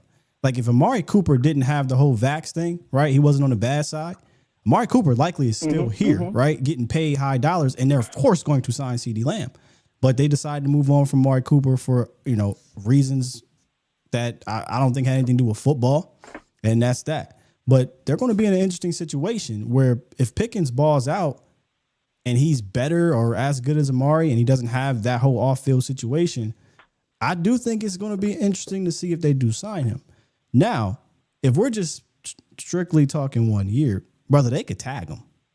They can straight up tag him for like $25 million, and now that 1 year goes out the window. It's 2 years. 2 years at like $28 million at that. I did not factor that in, but great. That's why you Sky. Well, we've just had these conversations throughout the space. All right, over on Cowboys Collective, we talked about it. So, they could actually just straight up tag him, and now he'll be here for an extra year. But I am interested to see if Pickens remains clean off the field. They don't have an excuse not to bring him back, aside from if it would be money. And you're right in that sense that it doesn't feel like they would want to pay a bunch of dudes in a way, but they did trade for Amari and pay Amari. Granted, there wasn't another receiver they were paying. It wasn't like they wasn't paying other people too, though, Mel. Right? Like other players. I think also at that time. And Dak got the bag. Correct me if I'm wrong, Sky. In the same year. I was going to ask, did that get paid? That same offseason. Amari the 20, was that on the tag or was both? Okay, so that was on the tag. Both. They tagged him and then they extended him, if I'm not mistaken, not long after. So, look, I mean, again, have they been in a situation where they paid two receivers high end money at the same time? No, but it's not like they didn't just do this 6 years ago. Trading for Amari Cooper and then giving him the bag while also paying other players, the Tyron Smiths, the Zach Martins, they eventually paid Dak Prescott. Zeke was still on a ridiculous deal. You know what I mean? So it's possible, but I get the skeptic. I 100% feel you, Mel. Like, it feels like this is something they won't do, but the one position that they tend to be a little bit more willing is wide receiver. Yeah. Yeah, I think it's going to. I mean, it starts with his play, right? So if he comes in and he earns $30 million, man, then we're going to be some happy campers. Yeah.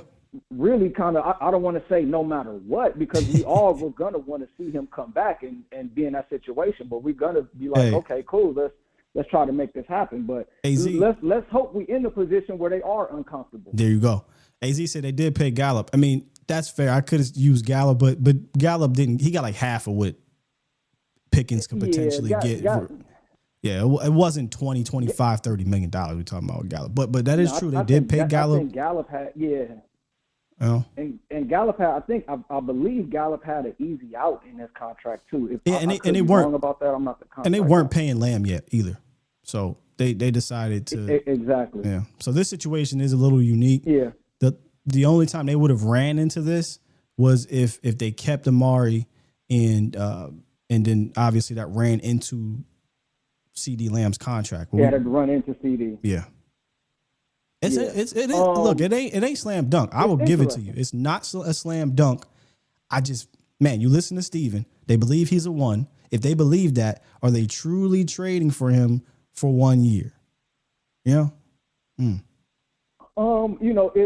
If they can pull off what they probably really want to pull off, it'll depend. I think it'll depend. If they can somehow maneuver where they can get another guy on I think that's why they really like Tet, because Tet would give them a guy for 4 years before they have to pay him. I mean, I said this on Twitter. Ideally, Tet is the more ideal situation because you get that compliment to CD on a 5-year deal as a rookie for sure, right? I think though Pickens is more proven. It's just that Pickens, when you factor in the contract situation and the character situation, there's more question marks. But yeah, I mean, Tet's more ideal for the frugal Cowboys. I don't know, brother. I'm at to put a pin in it. I just can't see them trading a 3, calling him a 1.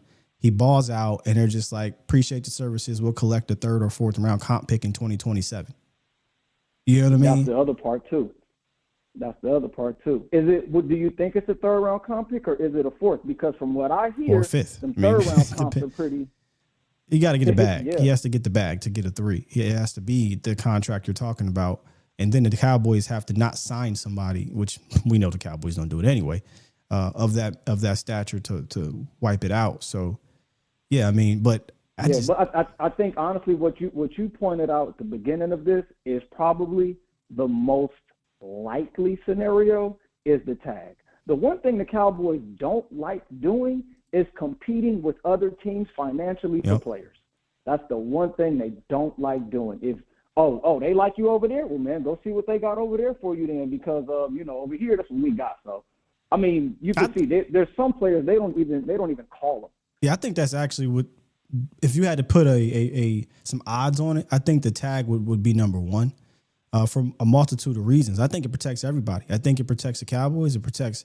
I know it's going to sound crazy to say it protects Pickens, but Pickens gets a chance to stay in the offense again, play with a good quarterback, good receiver combination, and then he has time to work out an extension prior to the next season.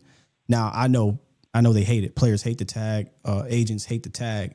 But I would think if they were to tag him, they wouldn't let him walk unless he's malcontent. Now, I do remember they did the tag twice with Anthony Spencer. I think that's the only guy that they tagged, and that was an expensive tag at the time. Because if you look at the running back tags, right, they tagged TP, they tagged the tight end. Those guys weren't, that wasn't big money. You tag Pickens, that's $25 million. They willing to just say, all right, we're going to pay you $25 million and then let you walk again. I feel like they would want to do that then to get an extension. And if you do that, if you do tag him, remember that 25 goes right on the cap. But if you extend him, now I can make that 25 go down to 10, go down to 7, right? Yeah. And I get more cap relief to use elsewhere. So I know he don't want to be tagged. I don't blame him. But for the Cowboys' purposes, if they can't figure out an extension, he has a good year before the tag deadline, I'm absolutely smacking the tag on George Pickens. Quick question. Out of these wide receiver duos that we see around the league, right? So we got Tyreek and we got Waddle. We have the duo over in Detroit. We have the two guys over in Philly. We got the two guys over in Cincinnati, right? Has Chase been paid yet? Just off the top of my head. Chase and Higgins both got paid. Yep. They both got paid. What are those 1B guys looking at salary rise? Like what is Devontae Smith getting? What is Waddle getting? Well, I say not a lot. Let me say, they're not getting record breaking money. Like they're not getting top 2-3 money in regards to Devontae Smith. But I can take a look at what Higgins is getting right off the back for you here. He signed a 4-year $115, so that includes $40 million guaranteed. That's not bad actually. Let's see. The cap hit is what you're looking at. So he doesn't really hit a $30 million plus cap hit until 2027. So 4 years, not a super long contract, 115, but that's the funny money. $40 million guaranteed. Mm-hmm. That's the real money. So his annual is $28.7. So really, so he's not getting 35 annually. That's not terrible. Yeah. That's not bad. That's not bad. I mean, and I don't even know if Pickens would demand Higgins money. I don't know. That's probably where he's looking. I mean, he probably feels that he's a 1, right? Pay me like a 1, but he has to go. And I'm trying to find this Devontae Smith's contract for y'all 1 second. Let's see what Devontae got. 3 years, $75 million. So he got $51 million. So he got less years, but more guarantees. And again, and this. Oh my God! Why did I even look at this, bro? Howie Roseman, how did he do that? I'm looking at the cap hits, bro. Devontae Smith. Hold on, real quick. 3 years, $75 million. But I think they extended him while he was still on his rookie deal. But his cap hit, the next 3 years is 7, 10, and 14. What? Halfway. Okay, I see why. 1, 2, 3, 4. The boy added four void years. So what they elected to do was say, we going for this thing. We going for the gusto over the next 4 seasons until 2029, and then all those void years kick in. So, and I ain't mad at it, honestly. No.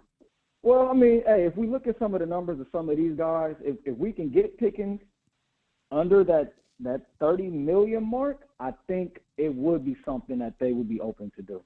I think if they come in and they asking for 31, 30, anything north of 30, I think you're definitely looking at a tag. And then I think if we get Pickens on his best behavior for this year 1, if he playing on a tag year 2, it might be a different Pickens. Yeah, but, we'll see how much you're growing in, brother. If you're playing on that tag in 2026, or that growth now. I think the most important number for them is probably not going to be the funny money looking number. I think the average annual. I think it's going to be the percentage of the cap. Like what's the percentage of the cap that he'd be taking up? I don't know what the percent of Devontae Smith. I don't know what the percent of that is going to be more probably important to them, Cap Boy, right? Than anything. Yeah. So if they can find a way to manipulate it, that's another reason, right? Why if you can get out in front of it now, you can maybe get a lower cap hit, but we'll see. His side ain't gonna do it. I don't think his side will do it. Yeah.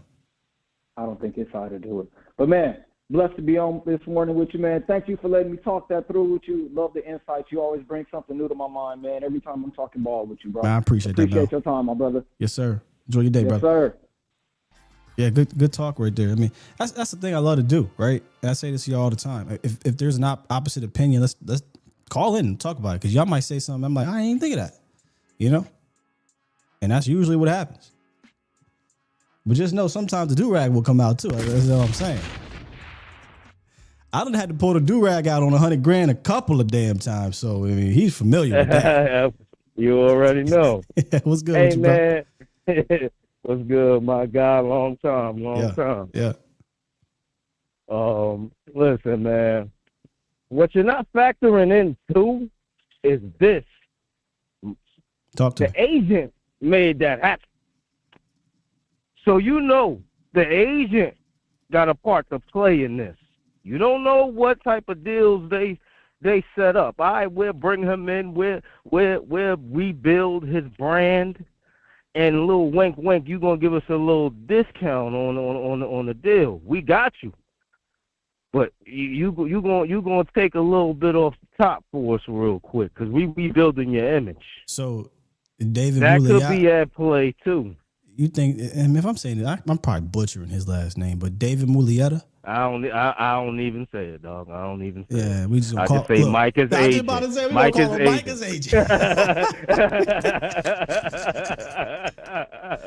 That's a bad boy. Hey, David Moulietta is a bad boy. He ain't finna he's not taking no discount, sir. I don't care but what. Here's the deal. Fam. But here's the deal, too. Why would Stephen Jones get in bed with him if he knows how he is already? That's stupid. Why would you even do that? Why would you say, all right, we're going to take you on, knowing who your agent is. We're going to take you on and fight with you twice, with Micah and with Pickens. But $100,000, he ain't got a choice. He's already done it with the number. You do realize that he and his company represent a gang of Cowboys, right? You do realize that, right? Yeah, Todd France is another one. Todd France is another one. They don't want to get into that arena with, but they ain't got a choice, you know, because Todd France represents a lot of Dallas Cowboys, and he's now representing your next guy that's finna get paid in Tyler Smith. So you just don't have a choice, like. It's not like there's 150 agents. You're right. There's a gang of agents agencies representing these players. You're right. It is what it is. You just got to get in there and rumble with him and likely cave. You're right. But you're right. But knowing Cap Boy, he already factored that in. I think the cap is going to go up. And really, do you know, we looking at people saying we looking at another $100 million next year that we gonna have. There you go. You gotta factor that in too. There you go. Nobody's factoring that in. No. I brought it up with talking to Mel. Like the cap is going to increase. So maybe they hopefully they look at it like, okay, the cap's increasing. The league, yes, I know the run game is important and things like that, but the league is still telling you if you got two dynamic guys on the outside, that's going to help your run game.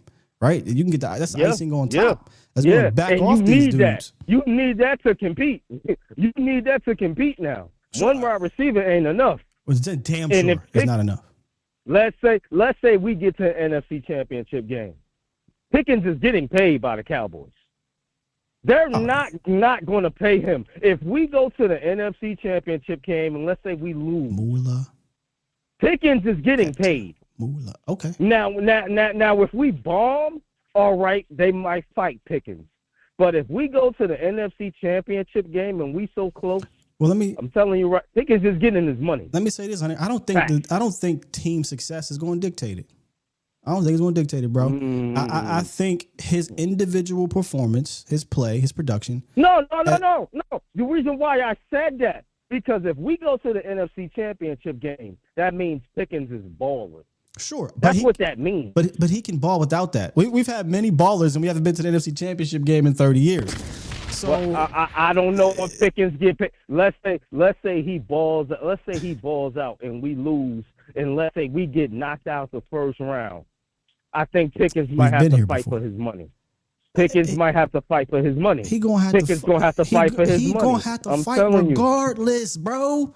I don't give a damn if we win the Super Bowl. We're talking about Stephen Jones and Jerry Jones. Michael Parsons is an all-world athlete, and he's fighting for his money. All world, my boy. Right. There's no doubt about it. There's nothing to talk about. You're going to extend Micah Parsons, and he's still got to fight for it. So I don't think it matters if the team success of the Cowboys in relation to paying him. It's going to matter about, as I was saying, the individual production that he has and how he acquiesces to the team from a behavioral standpoint.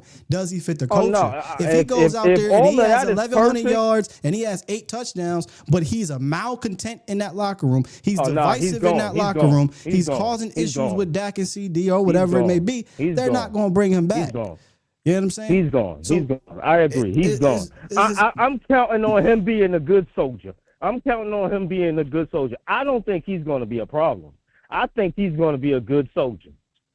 I don't think he's going to be an issue, and I'm going to tell you this right now. I'm going to tell you why. Based off what I've heard from his mouth and how he speaks, he wants to be around a winning culture, and he wins in Dallas. You know why he's saying that? He wins in Dallas. He's going to be quiet. You know why he's saying that? Because Coach Schottenheimer got to him, and I love that.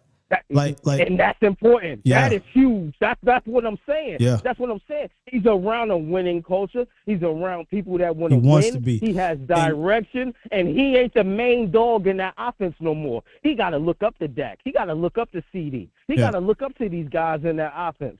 So he's not the big dog. It's just all about me. I don't think he ever wanted to be that way anyway, just listen to him and whatnot.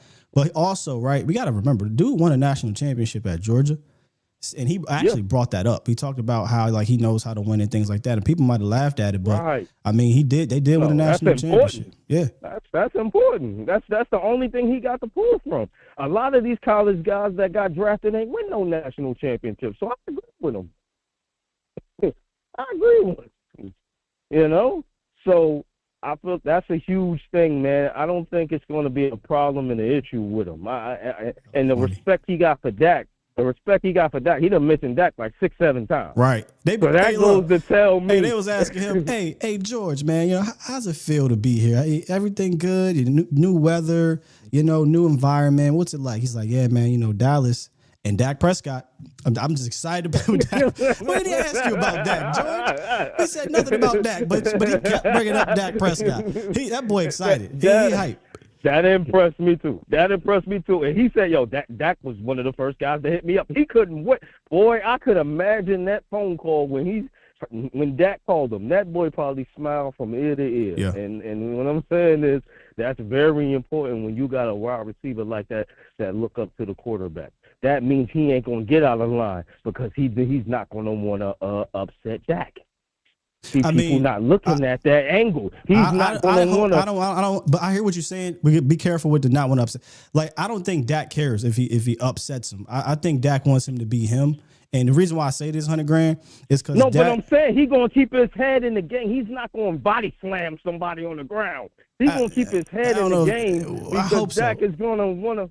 I hope so. You want him to body slam somebody in the middle of the game? I hope he keeps his head. I hope he keeps his head is what I'm saying. What I'm getting at is, Dak told CD Lamb, look, bro, I don't care if you have to come to me during the game and not yell and scream, but you know what I mean, have these conversations in public and it looks uncomfortable. I don't care because I can handle it. I can handle it. So I'm hoping that he doesn't get here, walks on eggshells because I don't want to upset Dak. Nah, bro. No. I'm not talking about that part. Don't have that mentality. I'm not talking about that part of the game. I'm not talking about that part. I'm talking about when he body slammed somebody, and when he grabbed that's going to guy's upset. face That's going to upset mask and get in everybody. his You know what I'm face. saying? That's what I'm talking about. I mean, even Stephen Jones was like, we want him to keep his edge. We don't want him to exactly not be that player. Just know and how to control Stephen your emotions. For Stephen Jones to come out and say that was an eye opener to me. Because remember, we wanted good guys, our guys. Remember that? He wasn't saying we want a guy to keep that edge, keep that smoke. He wasn't saying that before.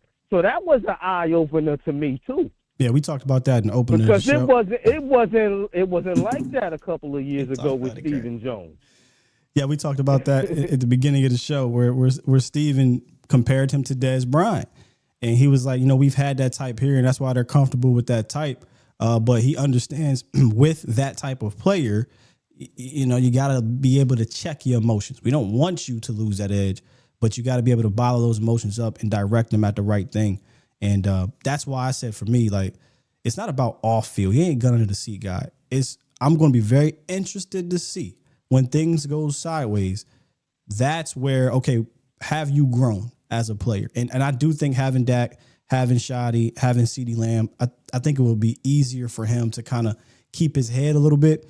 But don't body slam nobody. I mean, maybe at the end of the game. So, but don't body slam nobody that's going to hurt the team and cost you a game or cost you 15 yards. But everything else, man, keep that edge. Don't lose it. And if it means you got to come to the sideline and rap to me, do it. Like or in the meeting room, do it. Off the field, do it. I hope they have that communication to where they're comfortable doing it, like it got for CeeDee Lamb and Dak Prescott. Right. What encourages me is they in the Dak yard already. Mm-hmm. so that relationship is being built. They're in the Dak yard already.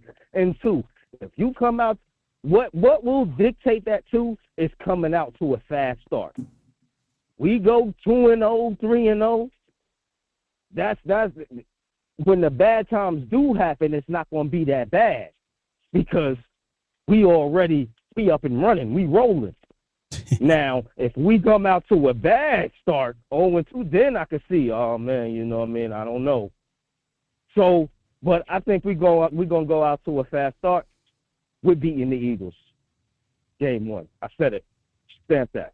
Standing on. Stamp that. I love it. Stamp that. Remember last season? Remember, you know how I was doing? Stamp that. Starting already in the summertime. Remember I said it. So y'all don't know about last season, and I'm gonna let bro live. I'm gonna let my bro live, but just know I almost didn't want to talk to this dude for the rest of the year after that Saints game. That's what I'm saying. After the Arizona game, forget the Arizona game. That's 2 years ago. I'm hanging on what happened last year when you said this and the Saints happened.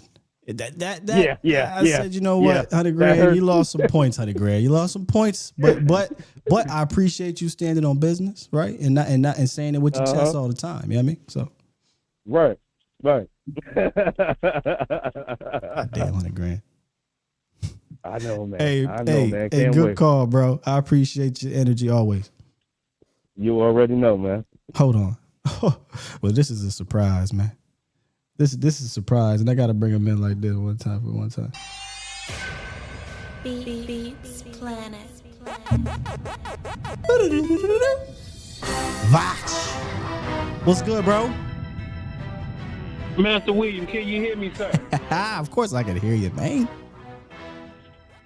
So listen, man. Pardon me for calling so late. You know what I'm saying? I ain't always on time, but I don't miss shows. You feel me? But I was watching your show from the beginning, right? And you was talking about Donovan Ezeiruaku uncle. Let me tell you something. My nephew could be an Eagle tomorrow.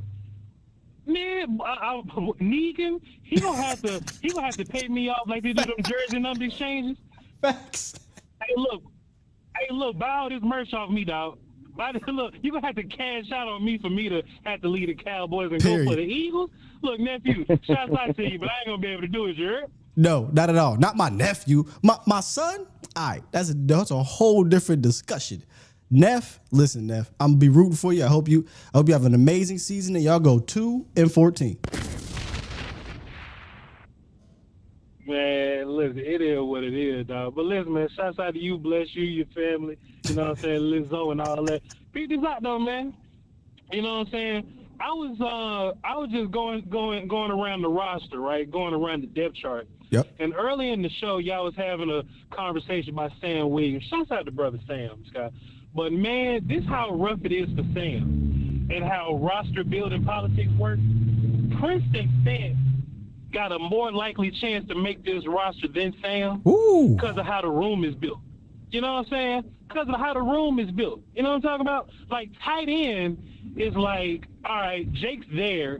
Then you got a blocking guy, and you can just kind of get in where you know what I'm saying? You know what I'm saying? Fit in or whatever. John Stevens coming off the ACL. Like, if you the guy from Auburn, a little tight end from Auburn, you know what I'm saying? Pass catcher. Yeah. You have a better chance of making this team than Sam Williams. And that ain't me poo-pooing on Sam Williams. But, dog, this room is so thick from a pass rushing standpoint, Sam going to have to wake up and be a run defender. And I don't think Sam is a run. Like that's the only way Sam going to have to lock his job in, like a guaranteed. Like, you're going to have to be a D-Law type run defender. But if we talk about the NASCAR package, Sam might be the fifth guy we talking about on the NASCAR package. And that ain't poo-pooing on Sam, but Sam is 2 coaches removed on this thing.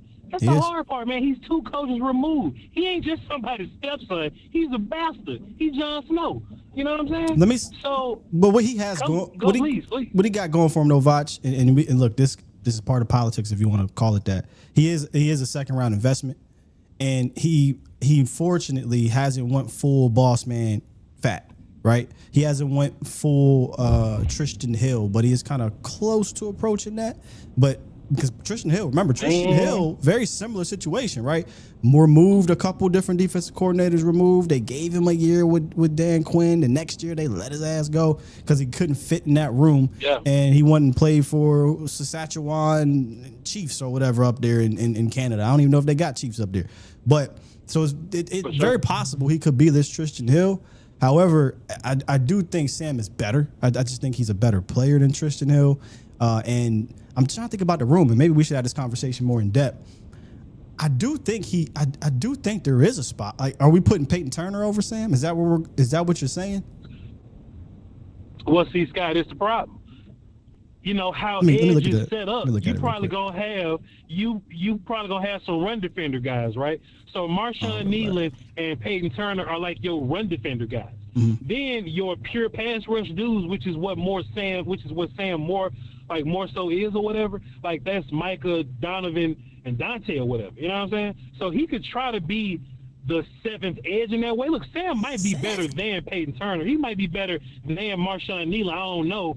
But what's going to be your role in this situation? Sure. And Sam, I just don't know.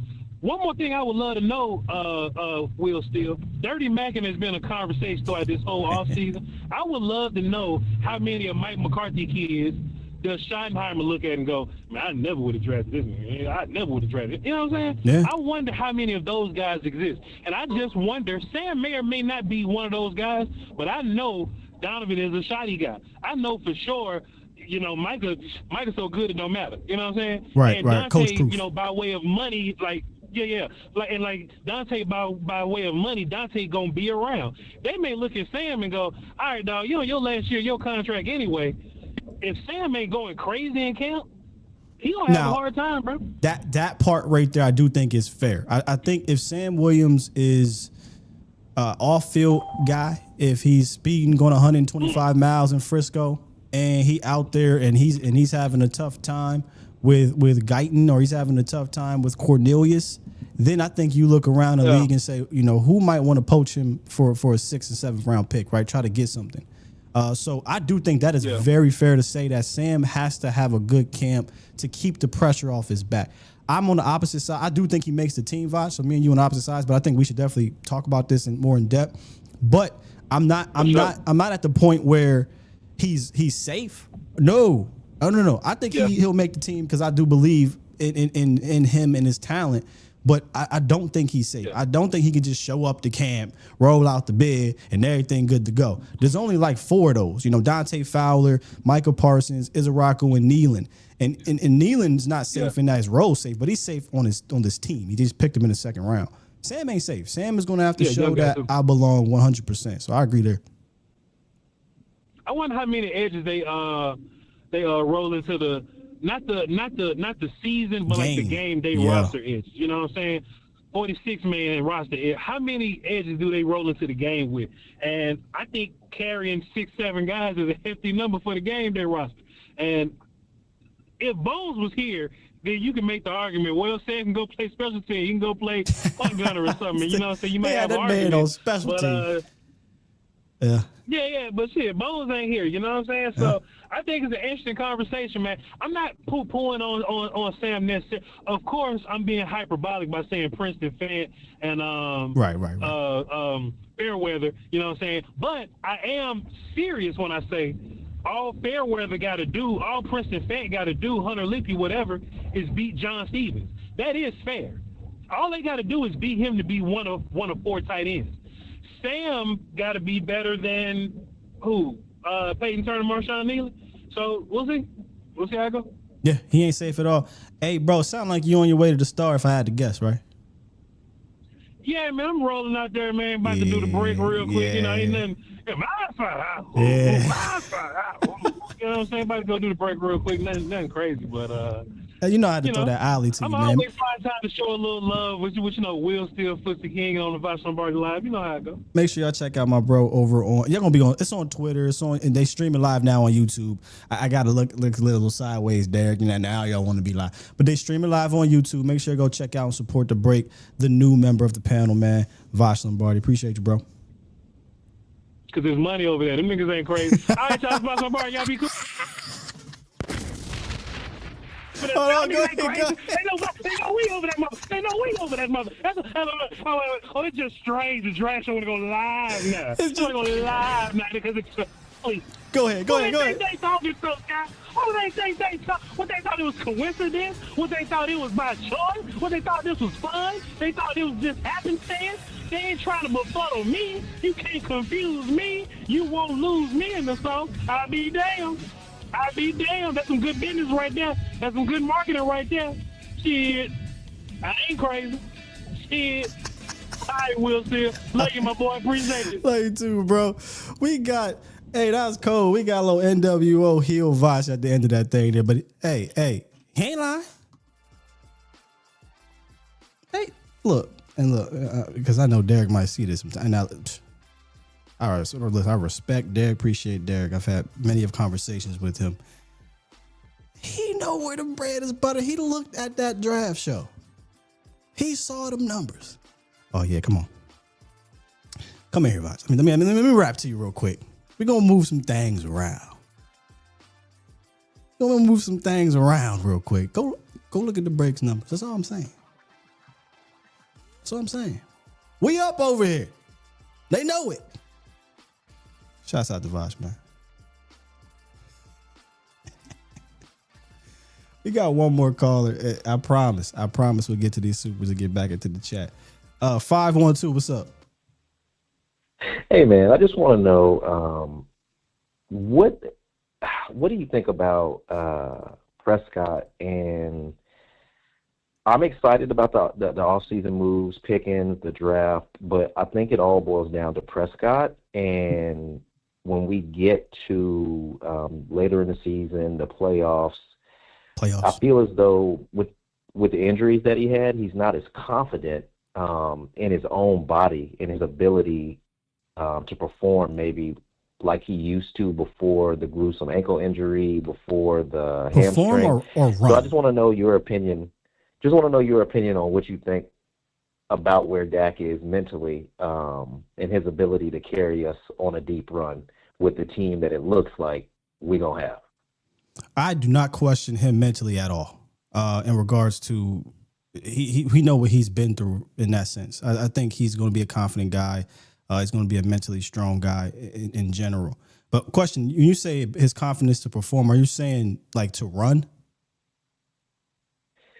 Yeah, his as a quarterback, your base is super important, right? Mm-hmm. And you look at some quarterbacks in the league who may not be as mobile as him, but haven't had the injury history that he's had with his lower body.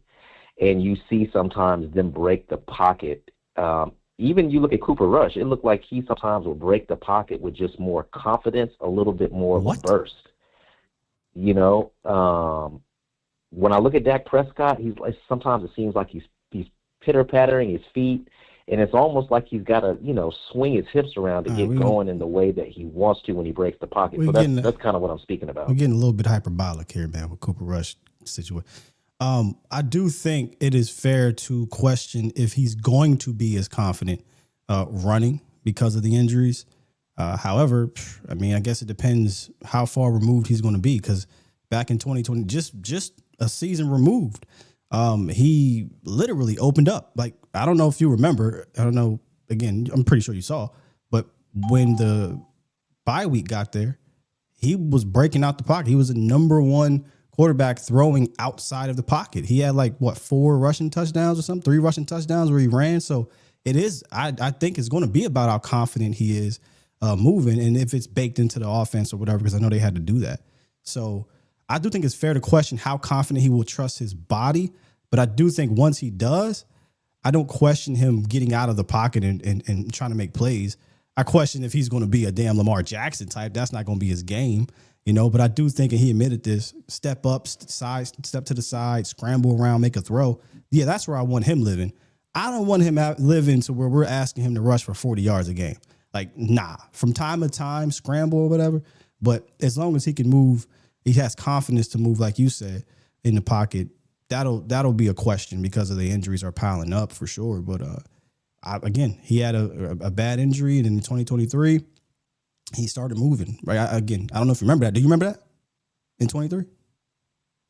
No, yeah, I do. Okay. And by no means do I think that Cooper Rush is a more dynamic runner than Dak. But I'm just, was kind of speaking about my boy, the decisiveness and the trust in your body when you make that decision to break the pocket, because that calculates. Or you finna make me go back and watch Cooper Rush, because I don't. When you say burst and running, I don't think I think of fire, because he's a redhead, so he had a burst of fire, but that's it. I don't think of no burst with no damn Cooper Rush, fam. Usually people try to compare their throwing decisiveness, but running, hey, I don't know, bro. But I guess it's going to come down to, is he confident after the tearing the hamstring off the bone? I think that is definitely fair to question. I do think once he does gain that confidence, though, I think you'll see him moving around no problem. But hopefully, bro, we don't have to ask him to be Superman in that sense. Hopefully our tackle's a little bit better and he gets some depth in the pocket. Yep, I appreciate it. Yeah, good call. I do think that's fair to question his confidence level in that sense. I think he's we know about Dak, all the injuries, the family situation. I do think he's mentally tough in that sense. But I definitely think it is fair to question all the injuries. Where will his head be when he has to run? Football instincts take over, though. You get hurt more often than not when you're thinking too much. So I do think they will take over, but how long will that take? That's fair. All right, now I promise one more. Somebody snuck up in here. I locked it, though. My bad, y'all. 240. What's up? Skywalker, this Rob Cherry, man. OG, I was just calling, man, just to say what's up, dog. Hey, man. I've been one of your main followers. You have. A minute, Facebook, whatever. Facebook, man. damn, all the way on Facebook. Wanted to call in. Just calling in, man, just to say what's up, man. I'm listening to the show, man, whatever. Just to give you a shout out, Holmes. That's all it is. Hey, appreciate and to say, you, Rob. I'm excited about the season. The Pickens signing, trade, whatever. The draft. Everything seems to be going in the right direction. Like you said, it's May. We still waiting on more, but I'm patient. I'm one of those realistic guys, man. I'm waiting around to see how all this thing gonna shake out, man. But mainly I was calling to say what's up, Holmes. That's all. Hey, appreciate you, Rob. He right, man. He been holding it down since I was on Facebook. I'm not really on Facebook like that no more. I'm on there for the marketplace now, but I ain't on there in general. So appreciate you, Rob. Hey, Day no, one. no, best of luck to you, man. I always listen to you, Holmes. Keep doing what you're doing. Thank you, fam. Talk about a day one. I often talk about OG over here, but Rob been rocking since Facebook days, like 2018 or something like that. Man, it's been a journey. It's been a journey. Oscar says Sky left us on Facebook. Blame them, bro. But blame the other company. There's a whole thing that went with that. Maybe one day, maybe for the new members. Shouts out to the new members that joined. Again, I'm gonna do it up for the members more than I did when I was with the other company. So just keep on supporting in that way. But I'll explain more in depth. Not that my ending there, like that was just in general, but the Facebook situation was wild. It was unbelievable. I'm low key annoyed about it because there's a lot of pictures and things on there, but that I can't access anymore. But the Facebook thing was ridiculous, man. But it is what it is. Let me see something here. What Vosh say?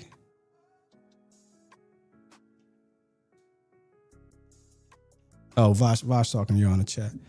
Okay, we got some more games coming out. Professor O dropped week 2. Was it the Giants? I saw earlier. And Commanders Christmas Day on Netflix. Woo! They know what they're doing. Opening up Philly. Kansas City Thanksgiving. The Commanders on Christmas on Netflix. Oh, yeah.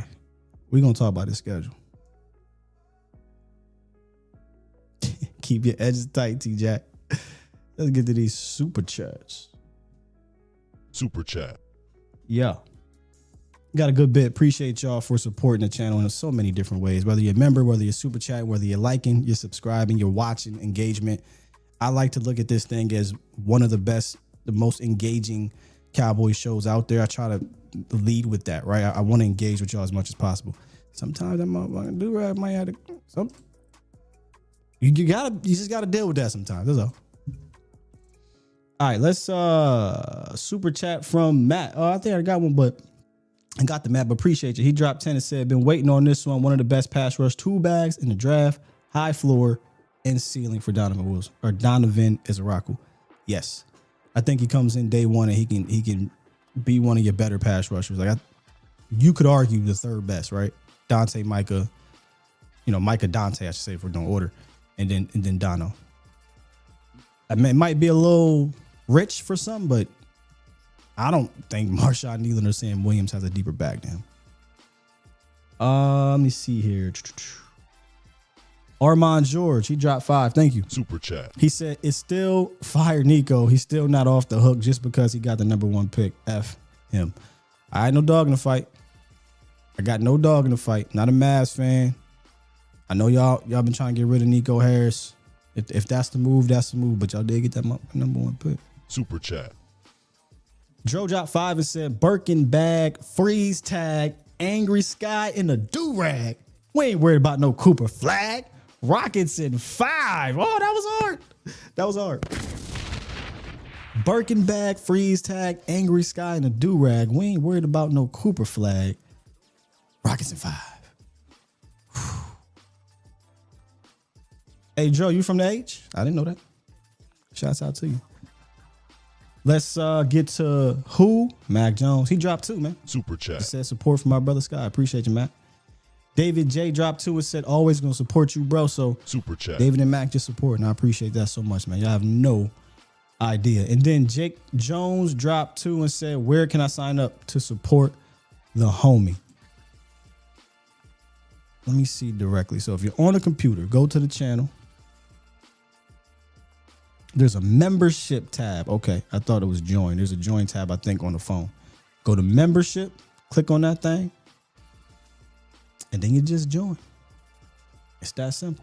But I'm gonna make a whole screen grab showing the process just for those who may not know how to get up in there. So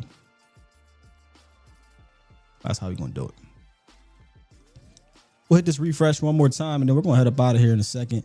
I'm pretty sure somebody might be live right now. Let me see.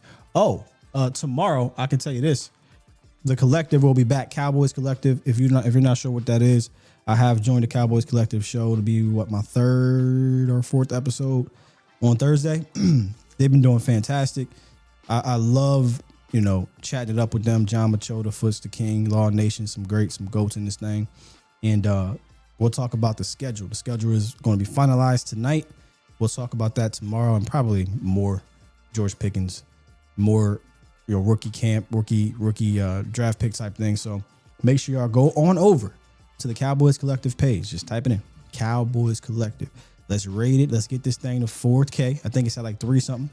Let's get it up to 4K and continue to grow.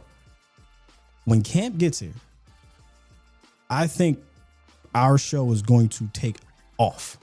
With Law being down there, John being down there, you might mess around and see me down there too. I think it's going to take off, and then the season is going to go another level. So excited for that. And there's some other things in the works as well. I'm always moving and grooving, man. Always. Good stuff today. Might be back Friday, working on something with Vach. We still have to finish our mailbag, so maybe we can finish that Friday for you guys. We'll see. But make sure I head on over in like 20 minutes. Check him out. The Cowboys break. He'll be live. Do me a favor before you do that. Hit that like button on the way out. Share this with all your friends who are Cowboys fans, family members, all that good stuff. And if you're over on X, do me a favor. Come on this side of the thing, this side of the town. Support. Hit that sub button. And let's continue to grow this. All right? Let's continue to grow this and reach heights that surpass where I was previously with the other company. All right. With that said, man, I'm going to go ahead and press this button so we can get you guys up out of here and on with your day. Push the goddamn button. Push the goddamn button. I'm pushing, man. Appreciate you, Ace Boogie. You damn right. It's you're damn right. It's legit. We gonna get it right. We gonna get it right. Hey, I'm gonna create some more of these. Out of here, love y'all. Peace.